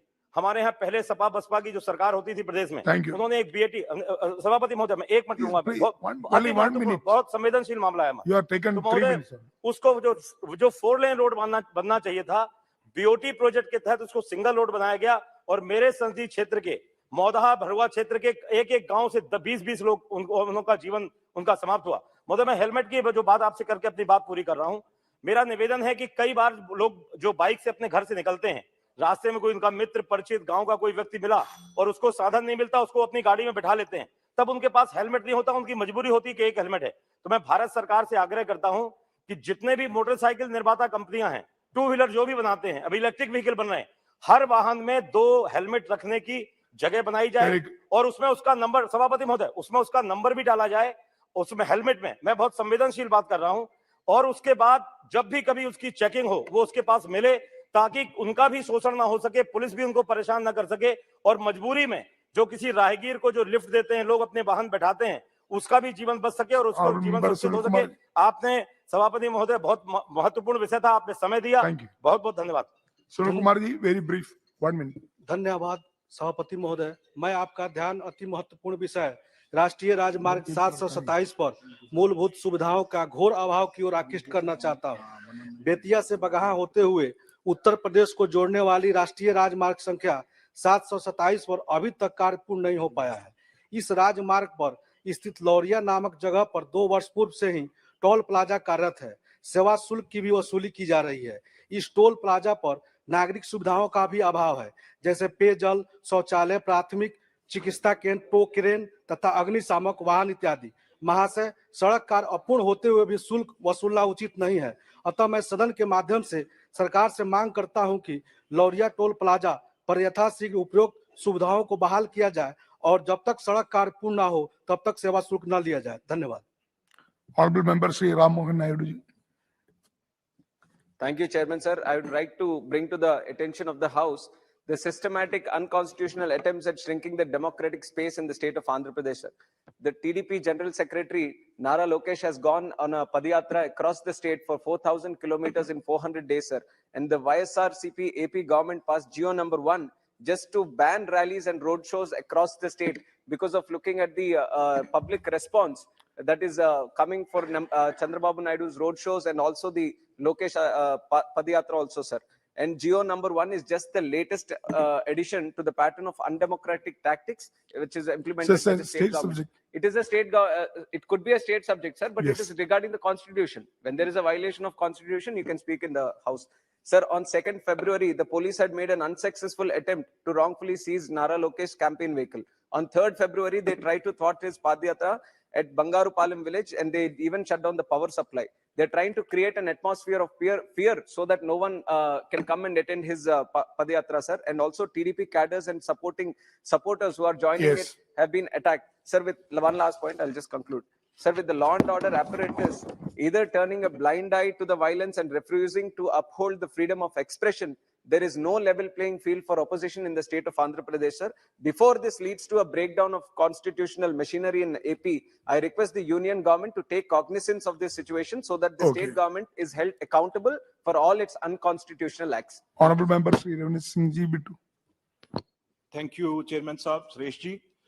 मैं एक बहुत ही खतरनाक आदमी जो अपने आप को बाबा लगाता है पर बहुत खतरनाक है, वो सुनारिया जेल है, उसमें वो अंदर है हरियाणा में। लेकिन सर वो उसके ऊपर हर तरह के रेप के केस हैं, मर्डर के केस हैं, बाबा राम रहीम उसका नाम है, पर उसे पता नहीं क्या ना जाने क्यों बार बार उसे 40 दिन की पैरोल अब मिली है, उससे पहले 40 दिन की पैरोल मिली, उससे 21 दिन की पहले फरलो मिली। सर इस आदमी ने गुरु ग्रंथ साहब, हमारे जो सेक्रेड गुरु हैं, गुरु ग्रंथ साहब की बेअदबी करी है। सर उस आदमी को बार बार हरियाणा सरकार उसे छोड़ रही है और वो बाहर आके नए नए, अब तो वो भगवे कपड़े क्योंकि सरकार को खुश करने चक्कर में उसमें सर वो गाने गाता है, डांस कर रहा है, और पंजाब में हर जगह अनरेस्ट है सर। सारा पंजाबी सिख अनेकों धरनों पे हैं और पोजीशन बिल्कुल लॉ एंड ऑर्डर डिस्टर्ब हुआ है। सर इस आदमी को, खतरनाक आदमी को जेल में डालें और इसको पैरोल कहीं नहीं मिलनी चाहिए। ये इतना खतरनाक आदमी है, लड़कियों के लिए खास तौर पे, आदमियों के और जो सभ्यक लोग हैं उनके लिए इस आदमी की जगह जेल में है। और सेंट्रल गवर्नमेंट हदायत करे हरियाणा सरकार को भी इसको जेल में डालो, बाहर घूमना इसका बहुत खतरनाक है। Sir thank you chairman. Honorable members, Dr. Gina Gavit. धन्यवाद सभापति महोदय, आपने मुझे शून्यकाल में एक बहुत महत्वपूर्ण विषय पे बोलने का अवसर दिया। आज मैं इस सदन का ध्यान आदिवासी विद्यार्थियों से जुड़े हुए एक बहुत ही महत्वपूर्ण विषय की ओर आकर्षित करना चाहूंगी। हमारे संविधान में आर्टिकल 46, 275, आर्टिकल 335 एंड आर्टिकल 342 के अंतर्गत आदिवासी विद्यार्थियों के शिक्षा के लिए, उनके आर्थिक आदिवासी समाज के उत्थान के लिए प्रावधान किया गया है। हमारे केंद्र सरकार के आदिवासी मंत्रालय के तहत एक pre matric and post matric scholarship scheme for scheduled tribe students, ये जो स्कीम है, ये स्कॉलरशिप की स्कीम आदिवासी विद्यार्थियों के लिए बनाई गई है। लेकिन सभापति महोदय, इस स्कीम में एनुअल इनकम पेरेंट्स की 2.5 लाख होनी चाहिए, ऐसे कहा गया है। उसी के साथ national overseas scholarship scheme for scheduled tribe students, जो आदिवासी विद्यार्थी देश के बाहर पढ़ने जाते हैं, उनके पेरेंट्स की एनुअल इनकम 6 लाख बताई गई है। लेकिन सभापति महोदय, जो संविधान के तहत आदिवासी समाज को संरक्षण दिया गया है, उसके अंतर्गत एनुअल इनकम का जो क्राइटेरिया है, इसके कारण कई आदिवासी विद्यार्थियों को स्कॉलरशिप का लाभ नहीं मिल पाता। तो आपके माध्यम से मैं सरकार से ये मांग करूंगी कि स्कॉलरशिप में एनुअल इनकम का क्राइटेरिया हटा दिया जाए और सभी आदिवासी विद्यार्थियों को स्कॉलरशिप का लाभ मिले। धन्यवाद। बहुत बहुत धन्यवाद सभापति महोदय। सभापति महोदय, मैं आपके माध्यम से रेलवे मंत्री जी से आग्रह करना चाहती हूँ कि बहुत अच्छा जो है बजट अब की बार प्रस्तुत किया गया है, जिसमें 2.4 जो करोड़ के करीब जो है पैसा जो है वो दिया गया है रेलवे बजट के अंदर। आपके माध्यम से मैं कहना चाहती हूँ सभापति महोदय कि सिरसा से एलनाबाद जो रेलवे लाइन है, उसका सर्वे भी हो गया कंप्लीट। एक तो उसके अंदर अगर इसको भी अगर लाइन वहां पर बना दी जाए तो वहां के लोगों को बहुत लाभ मिलेगा। और हिसार, अग्रोहा, फतेहाबाद जिला है सभापति महोदय, लेकिन वहां उसने आज तक वहां पर जो है रेलवे को नहीं देखा है। वहां पर जो है जो वहां के लोगों को बहुत इच्छा है कि वहां पर भी रेलवे स्टेशन होना चाहिए। तो और बहुत बड़ा एक जो वैश्य समाज है वो अग्रोहा के अंदर है, वहां पर बहुत बड़ा अग्रसेन धाम है। तो आपके माध्यम से कहना चाहती हूँ कि जो हिसार, अग्रोहा, फतेहाबाद है, वहां पर उस लाइन को भी जोड़ा जाए। और इसके साथ साथ सभापति महोदय, छोटी सी बात ये थी कि जो ये अभी स्टेशन के लिए जो उनके आधुनिकीकरण के लिए जो मेरे लोकसभा से मैं धन्यवाद करना चाहती हूँ कि नरवाना, मंडी डबवाली और Sirsa, You can speak on railway demands grants is coming next. Ji, You तो can उसमें speak. अगर भट्टू भी अगर आ जाएगा जो फतेहाबाद जिले में आता है तो बहुत बहुत वहां के लोगों को लाभ मिलेगा। बहुत बहुत धन्यवाद सभा। The House stands adjourned to meet again on Monday, 13th February 2023 at 11 a.m. Thank you.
अर्थव्यवस्था है यह देश नहीं संभाल पाए, उस समय अगर अर्थव्यवस्था कहीं की संभली तो भारत की संभली और मोदी जी के नेतृत्व में संभली, और उसी का नतीजा है। यूपी वाले तो है नहीं, इनके समय तो डबल डिजिट इन्फ्लेशन होती थी, 13% 2009-10 में डबल डिजिट की लगातार इन्फ्लेशन।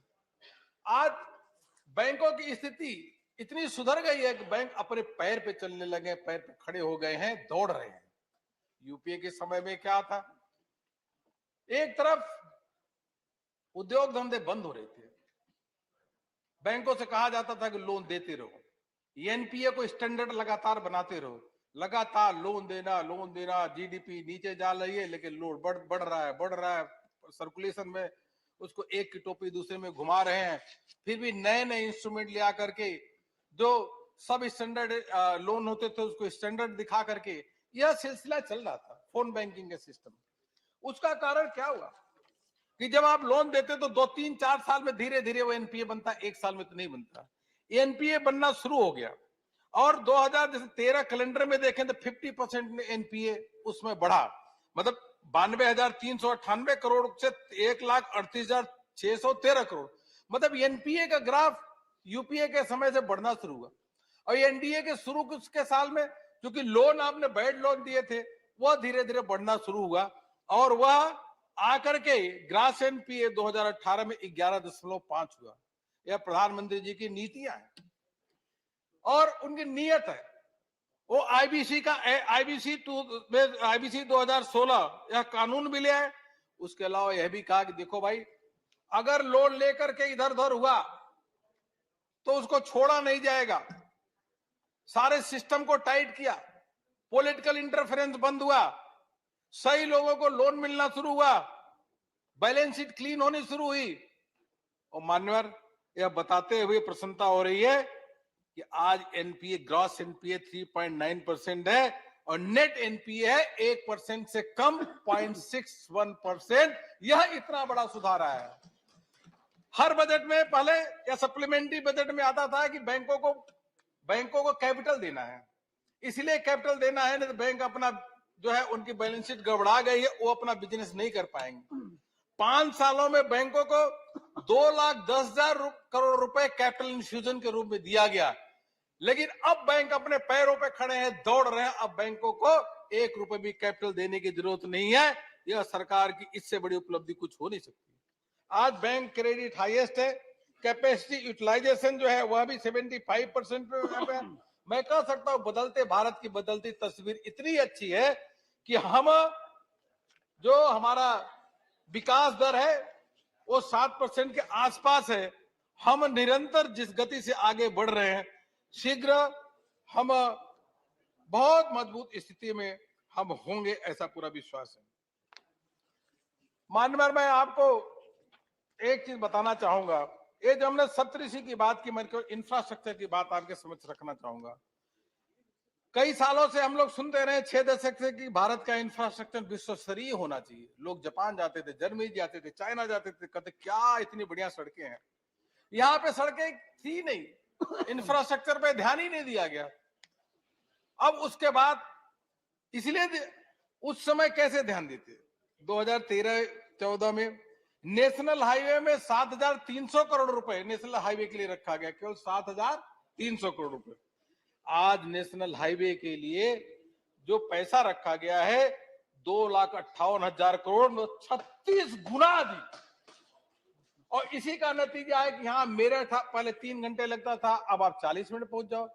अभी ये दौसा में 5 से 6 घंटा लगता था। प्रधानमंत्री जी दौसा में एक्सप्रेस हाईवे का 12 तारीख को उद्घाटन करने जा रहे हैं, अब आप फिर 2-2.5 घंटे वहां पहुंच जाओ। देश के कोने कोने में जिस प्रकार से इंफ्रास्ट्रक्चर का जाल फैला हुआ है, लोगों को कम समय आने जाने में लगता है, या किसानों के लिए भी लाभकारी है। उनका फसल भी है, सब्जी भी है, सब कुछ का ट्रांसपोर्टेशन शीघ्र हो जाता है और यह देश की प्रगति के लिए बहुत बड़ा एक तरीके से वरदान है। क्योंकि इंफ्रास्ट्रक्चर में जब आप खर्च करते हो तो वह आपकी जो एक तो आपके देश में आर्थिक विकास के लिए भी जरूरी है, उसके साथ साथ आपकी जो अर्थव्यवस्था उसकी जो चक्र है वो कई गुना घूमता है। जब आप रोड के लिए मान लीजिए पैसा देते हैं, तो आप रोड के लिए अगर पैसा दिए तो वो सीमेंट खरीदेगा, सीमेंट वाला कंक्रीट खरीदेगा, कंक्रीट वाला लेबर को पेमेंट करेगा, तो 2 से 3 गुना जो मनी है उसका सर्कुलेशन होती है। इसलिए और इंफ्रास्ट्रक्चर जरूरी भी है। माननीय प्रधानमंत्री जी ने इसीलिए इन सब चीजों को ध्यान में रखते हुए पहले कितना 3.94%, फिर 4.3 लाख करोड़ रुपए, फिर 7.5 लाख करोड़ रुपए, इस बजट में सारे रिकॉर्ड को तोड़ते हुए इतना बड़ा सोच का व्यक्ति कोई हो नहीं सकता जो प्रधानमंत्री मोदी जी हैं। इस बजट में 33% बढ़ा करके 10 लाख करोड़ रुपए इंफ्रास्ट्रक्चर सेक्टर के उन्होंने रखा। यह सोच सामान्य सोच नहीं है। पीएम गति शक्ति मास्टर प्लान 13 अक्टूबर 2021 को जो शुरू है, उसके माध्यम से अलग अलग प्रकार के जो भटकी और पेंडिंग प्रोजेक्ट से उसको सही दिशा में ले आने का काम, शीघ्र उसका काम पूरा वह भी किया। पहले 12 किलोमीटर नेशनल हाईवे बनता था, अब 37 किलोमीटर बना। देश की आजादी के बाद केवल 97,000 किलोमीटर सड़कें बनी थी, अब 1,41,000 किलोमीटर तक नेशनल हाईवे की सड़कें बन गई। रेलवे देश की लाइफ लाइन है। करोड़ों लोग रेलवे में चलते हैं कि रेल की पटरियों का भी विस्तार होना चाहिए, उसके साथ ट्रेन भी सुविधाजनक होनी चाहिए। कई ट्रेनों की लगातार सांसद लोग भी मांग रखते हैं, देश की जनता भी मांग रखती है। 2013-14 में बताओ मैं, रेल का बजट 28,174 करोड़ होता था, और 2013-14 में 28,174 करोड़ का जो बजट है, इस बजट को देखेंगे तो यह बजट 2,41,000 करोड़, मतलब 9 गुना रेल के बजट के बढ़ोतरी की, 9 गुना। तो पहले तो इसके बारे में मंत्री तो बड़े बड़े, कभी बिहार के मंत्री, कभी यहाँ, सब लोग रेलवे मंत्री ही बनना चाहते थे, लेकिन रेलवे के लिए कुछ किया नहीं।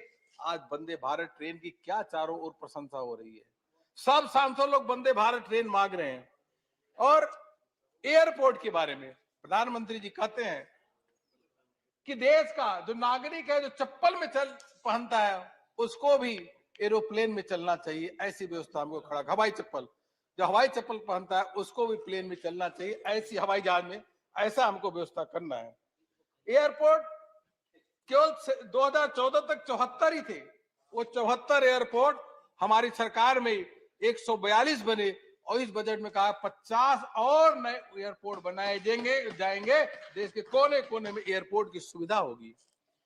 राज्यों के लिए भी मैं वित्त मंत्री जी को भी अभिनंदन करना चाहूंगा कि हमारे जो अलग देश के सभी राज्य हैं, उनको भी विश्वास करके, उनको भी साथ में लेकर के, जो 1 लाख करोड़ रुपए राज्यों के लिए रखा गया था इंफ्रास्ट्रक्चर के लिए, अब 1,30,000 करोड़ रुपए, 30% की वृद्धि, बहुत बड़ी वृद्धि होती है। अर्बन इंफ्रास्ट्रक्चर को मजबूती मिले, 10,000 करोड़ रुपए। इसके साथ एक बड़ी योजना इंफ्रास्ट्रक्चर के बारे में और मैं बताना चाहूंगा। पोर्ट है, कोल है, स्टील है, फर्टिलाइजर है, फूड ग्रेन इत्यादि है।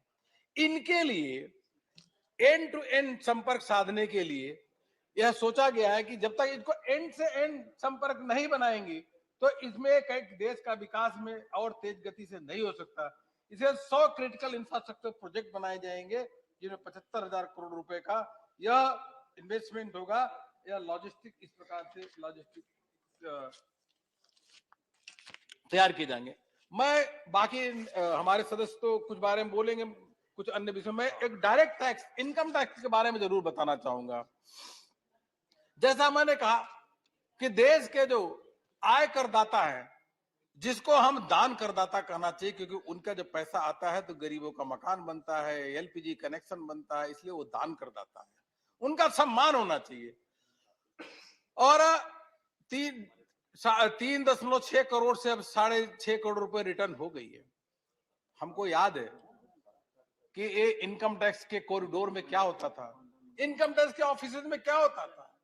आय करदाता बेचारा जाता था अपना इनकम टैक्स असेसमेंट कराने के लिए, घंटों घंटों इंतजार करना पड़ता था। उस कॉरिडोर में, भाई सुनो, उस कॉरिडोर में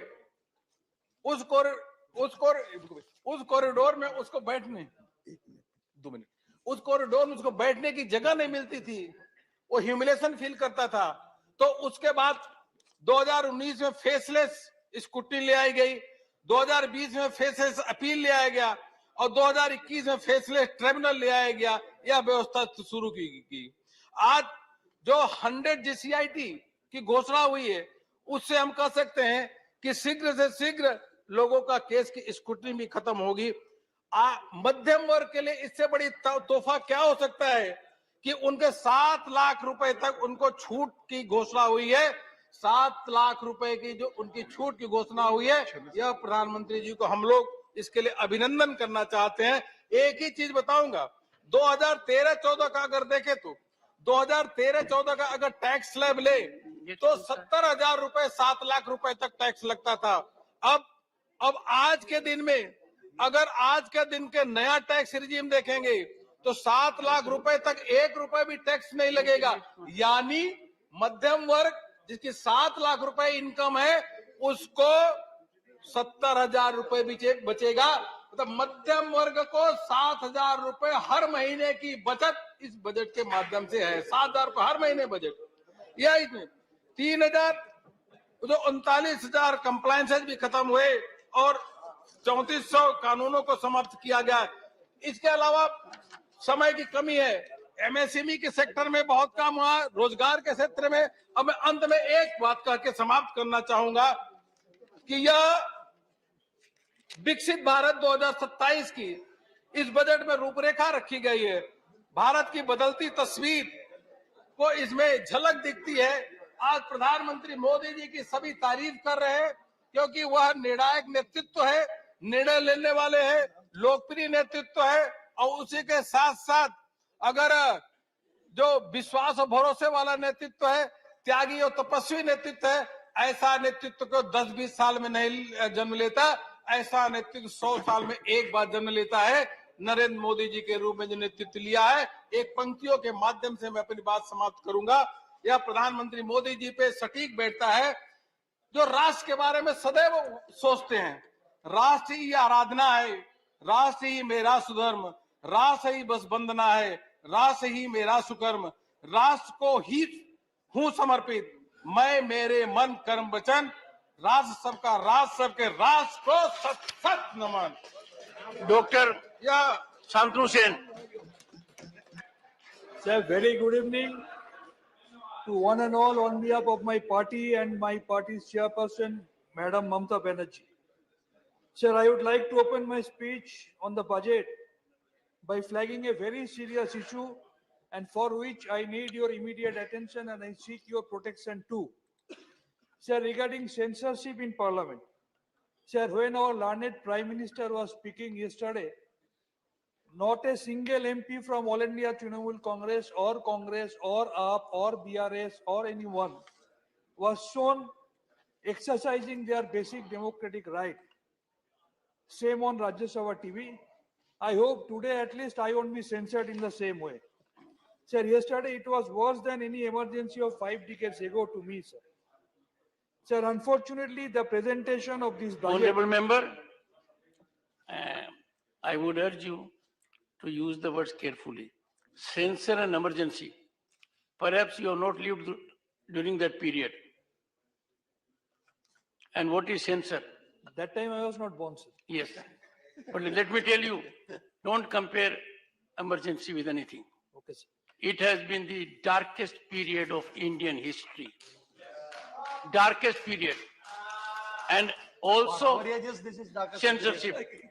These words are Sir, I haven't deleted. seen. I haven't Please seen, go ahead, go ahead. Sir, I haven't seen those days, but I am seeing these days at least. Doctor, Unfortunately, you will make a good point by focusing on your substance. Sir, unfortunately, the presentation of this budget, it has coincided with an explosion of probably the biggest financial scam ever.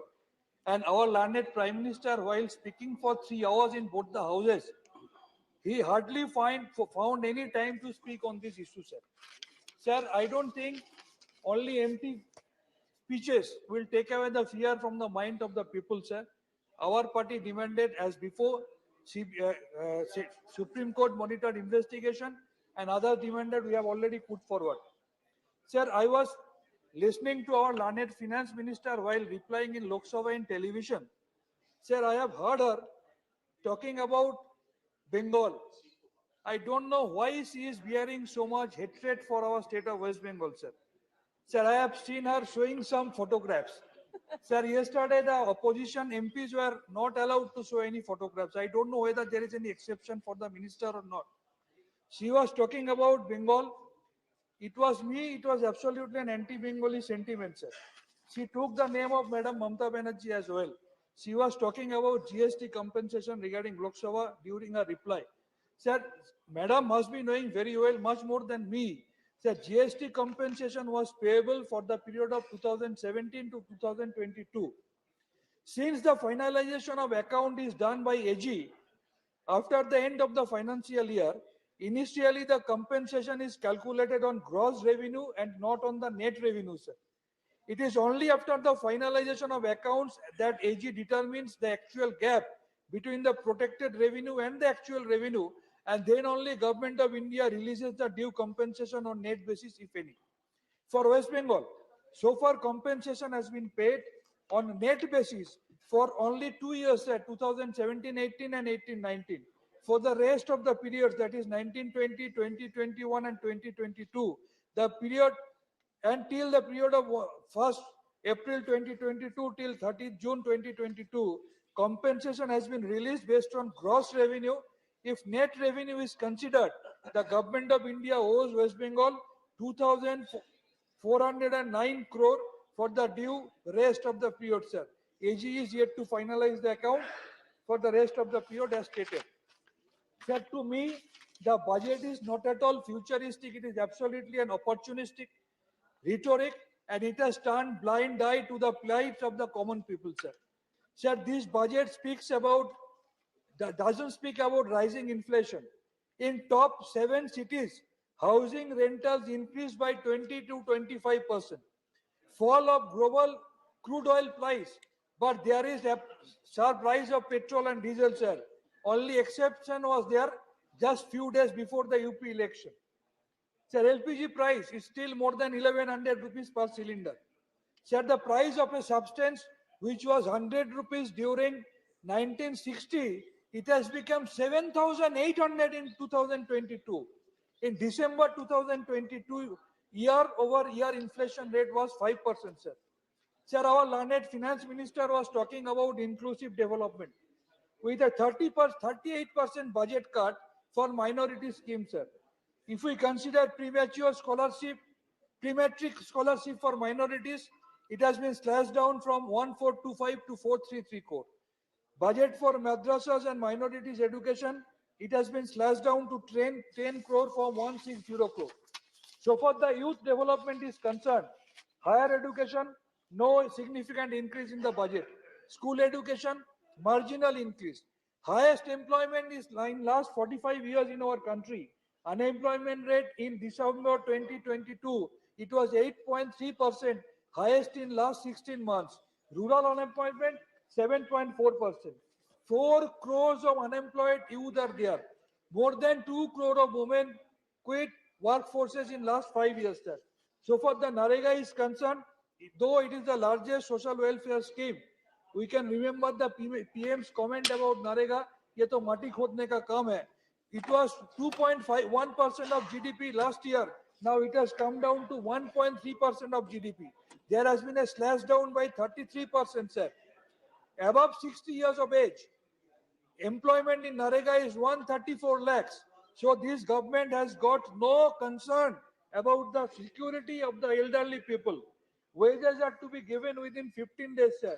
But funds are yet to be released. So for the state of West Bengal is concerned, it is nearly 7,000 crore. Now we are facing CAG audit, but PM CARES Fund never faces any CAG audit, sir. So for the labor ministry is concerned, that it was 1,693 crore earlier, which has come down to 1,321 crore. How this government is going to generate new jobs, sir? So for the pensioners are concerned, 70 lakhs pensioners are still waiting for higher pension under EPS scheme. So far rural development is concerned, it has been slashed down from 5.8% to 5.3%. Our learned finance minister was talking about reaching the last mile But census exercise, which was supposed to be conducted in 2021, has been postponed till September 2023 without any reason, without showing any reason, which is leading to devastating effects in implementation of the welfare project, sir. The fund has been slashed down from 3676 crore to 1564 crore, sir. Sir, so far food subsidy is concerned, I think in this case our Prime Minister, learned Prime Minister is following what he has said, na khaunga na khane dunga. That's why उन्होंने इनको घटा करके 2.87 lakh crore से 1.97 lakh crore लाया, जबकि global hunger index में India stands 107 out of 121 countries, sir. Sir, I am a doctor. I must say a few words about health. Our budget has hardly got any importance so far the health sector is concerned. We didn't get any lesson when we have seen the dead bodies were floating in the river during COVID. There are funerals on the banks of the river. We have seen WHO and Lancet criticizing India for COVID handling, but we got no lesson, sir. Apparently, it seems to be an increase in the budget, but if you consider with the inflation, actually it's a decrease in the budget, sir. Out-of-pocket expenditure, highest amongst the BRIC countries, it is more than 53.2%, sir. There is a slash down by 5% in the Ayushman Bharat. I urge upon our minister, please follow the Shastro Shati project of our state of Bengal, which not only gives 100% free health delivery to the people of the Bengal, it speaks about women empowerment by providing the card in the name of the lady of the family, sir. Sir, government has also not announced any measure to help end the 80 to 85% import in the medical sectors. No importance to the reports given by the standing committee, sir. Sir, Madam, learned minister was speaking about sickle cell anemia, but no specific head has been declared. She was talking about opening up new nursing colleges, but still India is facing scarcity of doctors. So for PM Jan Arogya Yojana is concerned, sir, in 2022-23, allocation was 6412 crore. Utilization was only 3115 crore, less than half of the targeted beneficiaries. So far the agriculture sector is concerned, our farmers can be run over during their movement, but the allocation is stagnant and 3.2%, sir. Though there is a rise in the price global fertilizer by more than 2000%, the fertilizer subsidy, it was 2.25 lakh crore, it has come down to 1.75 lakh crore, sir.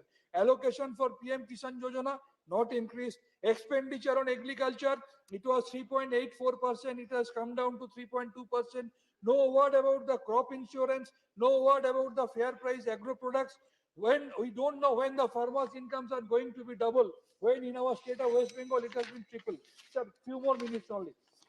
So for the northeastern region is concerned, the budget is only 5892 crore. What is the income of our Mr. Adani, the best friend of someone of our country? He earns only in 3.6 days the amount 5892 crore. That is the whole allocation for the northeast. Meghalaya, they are suffering from this momental proportion of coal scam, you all know, sir. So for the census and surcharges are concerned, in 2011 and 12 it was 10.4%, 14 and 15 it was 13.5%, 20 to 21 it has become 19.9%. Ability of state to finance current expenditure from their own revenue, it was 69% in 1955-56 and it has become 38% in 2020. Now states are unable to levy taxes to subjects even in the state list of Schedule 7. However, states still spend 60% of the expenditure in the country, including 85%. So for the education is concerned, there is huge dropout. 3.5 million students are out of the schools, sir. But they have hardly seen any significant increase in the budget. Indian Institute of Management is only 300 crores. Sir, why don't you follow the projects of Kannada, Oikosri, Sabuj Sati, students credit card that are being followed in our state of West Bengal? Defense, very meager increase. Home affairs, nothing mentioned. Urban employment, they are slashed down by 30%. PM Awas Yojana. Mohammed. Sir, just 10 seconds. Just 10 seconds, I will conclude. Sir, don't do any financial blockade for the states run by non-BJP states. And my final submission by Doctor, conclude by saying Sir, I will that conclude. it was slip of tongue that the Honorable Finance Minister has hatred for anyone. Okay, sir, okay. So that's a slip of tongue by you. Unliking. I take it as such because I know you Sir, for long. I will say just 2 words. Nowadays, we are practiced we are listening an unparliamentary, undemocratic, and anti-federal word that is doubling in government. Shri M. Mohammed Abdullah. Lastly, when I will go back to my home, I will be asked by my daughter, what you have You done made in your the point. parliament. I know, sir, I have to say, हाल मत पूछो मेरे Shri करवारों का, M. Mohammed आईने Abdullah. बेच रहे थे अंधेरों का शहर में. Sir. Thank you, sir.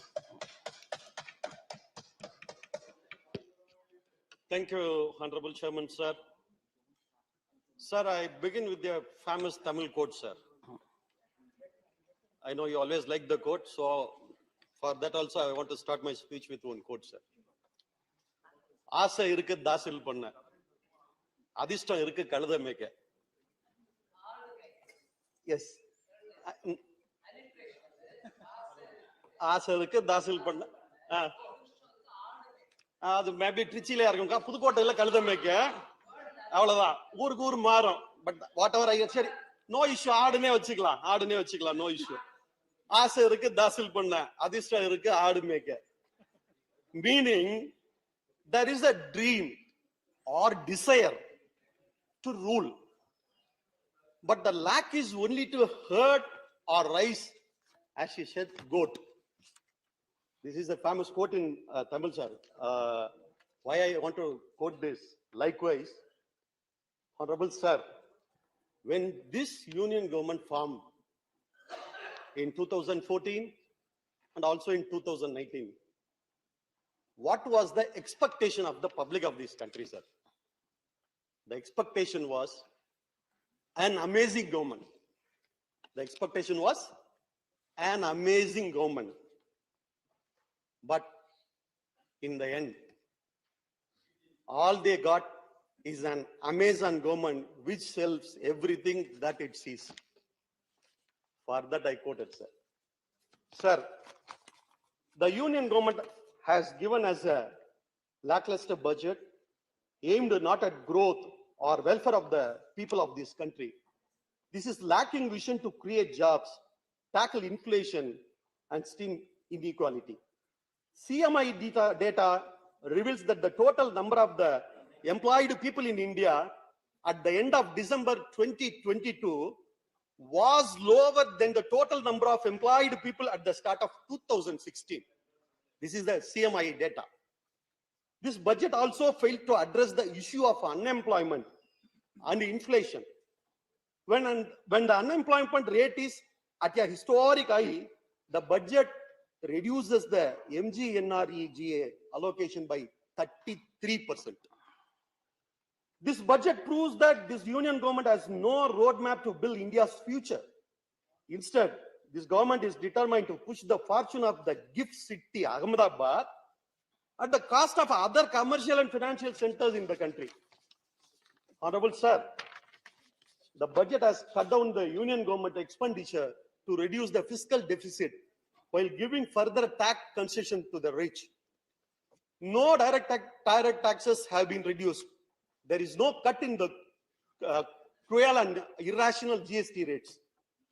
There is no cut in the numerous surcharges and cesses which are not shared with the state government. Besides, making new tax regime, the default option is grossly unfair and will rob the ordinary taxpayer of the merged social security that he may get under the old tax regime.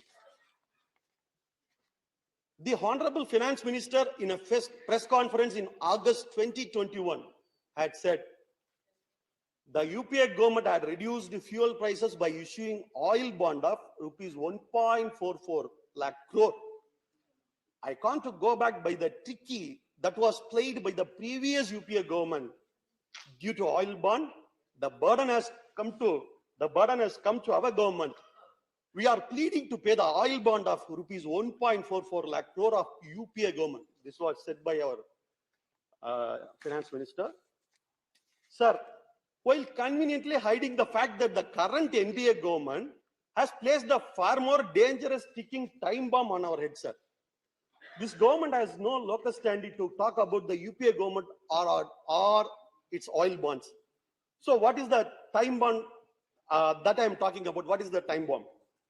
It is the recapitalization bonds issued by this government since 2017 which will deteriorate the Indian economy from 2028 and will place it in a precarious situation by 2034-35. This government, after coming to power, changes fuel prices daily, which affect the common man. It starts crying out, stating that it has to serve the oil bond issued by the earlier government. So the reality. But here comes a big catch. The interest paid by the government on oil bond is much smaller than what this government earns through oil excise duty. So the truth is that the union government is levying high fuel price in order to raise additional revenue. But despite the need for revenue, the government has cut excise duty on fueling during 2017 and 2018, just before the assembly elections. The cumulative interest on the oil bonds comes to around rupees 9,000 crores per year, while the interest on the recapitalization bonds are more than double rupees 19,000 crores. Honorable Chairman, sir, this government in 2019 introduced the recapitalization bond scheme for infusing equity into public sector banks to meet their capital requirements, which had taken a hit due to write-off of non-performing assets. In December 2020, to save the interest burden, the government issued zero coupon recapitalization bond to turn of rupees 5,500 crores, and again did the same in April 2021 by infusing more than rupees 14,500 crores into public sector banks by issuing non-interest bearing bonds to them against the consent, the reservation of the RBI. As these special bonds are non-interest bearing and issued at par to the bank, it would be an investment which would not earn any return, but rather depreciate with each passing year. Honorable Sir, everyone is talking about the Adani and the Edinburgh report and everything.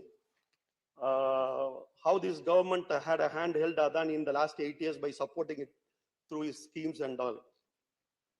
The past is already written, sir. The ink is dry. I don't want to talk about the past. I am here to.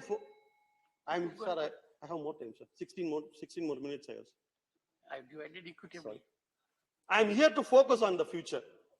I am here to explain what this government will be doing in the future for their corporate paymasters. Sir, I would like to explain the pathetic situation of scheduled banks of India.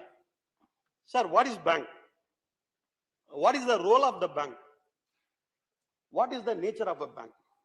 A bank is an institution. A bank is an institution which collects money from the public as a deposit and lends the money to the person who needs to start their business or some other purpose, mainly for business.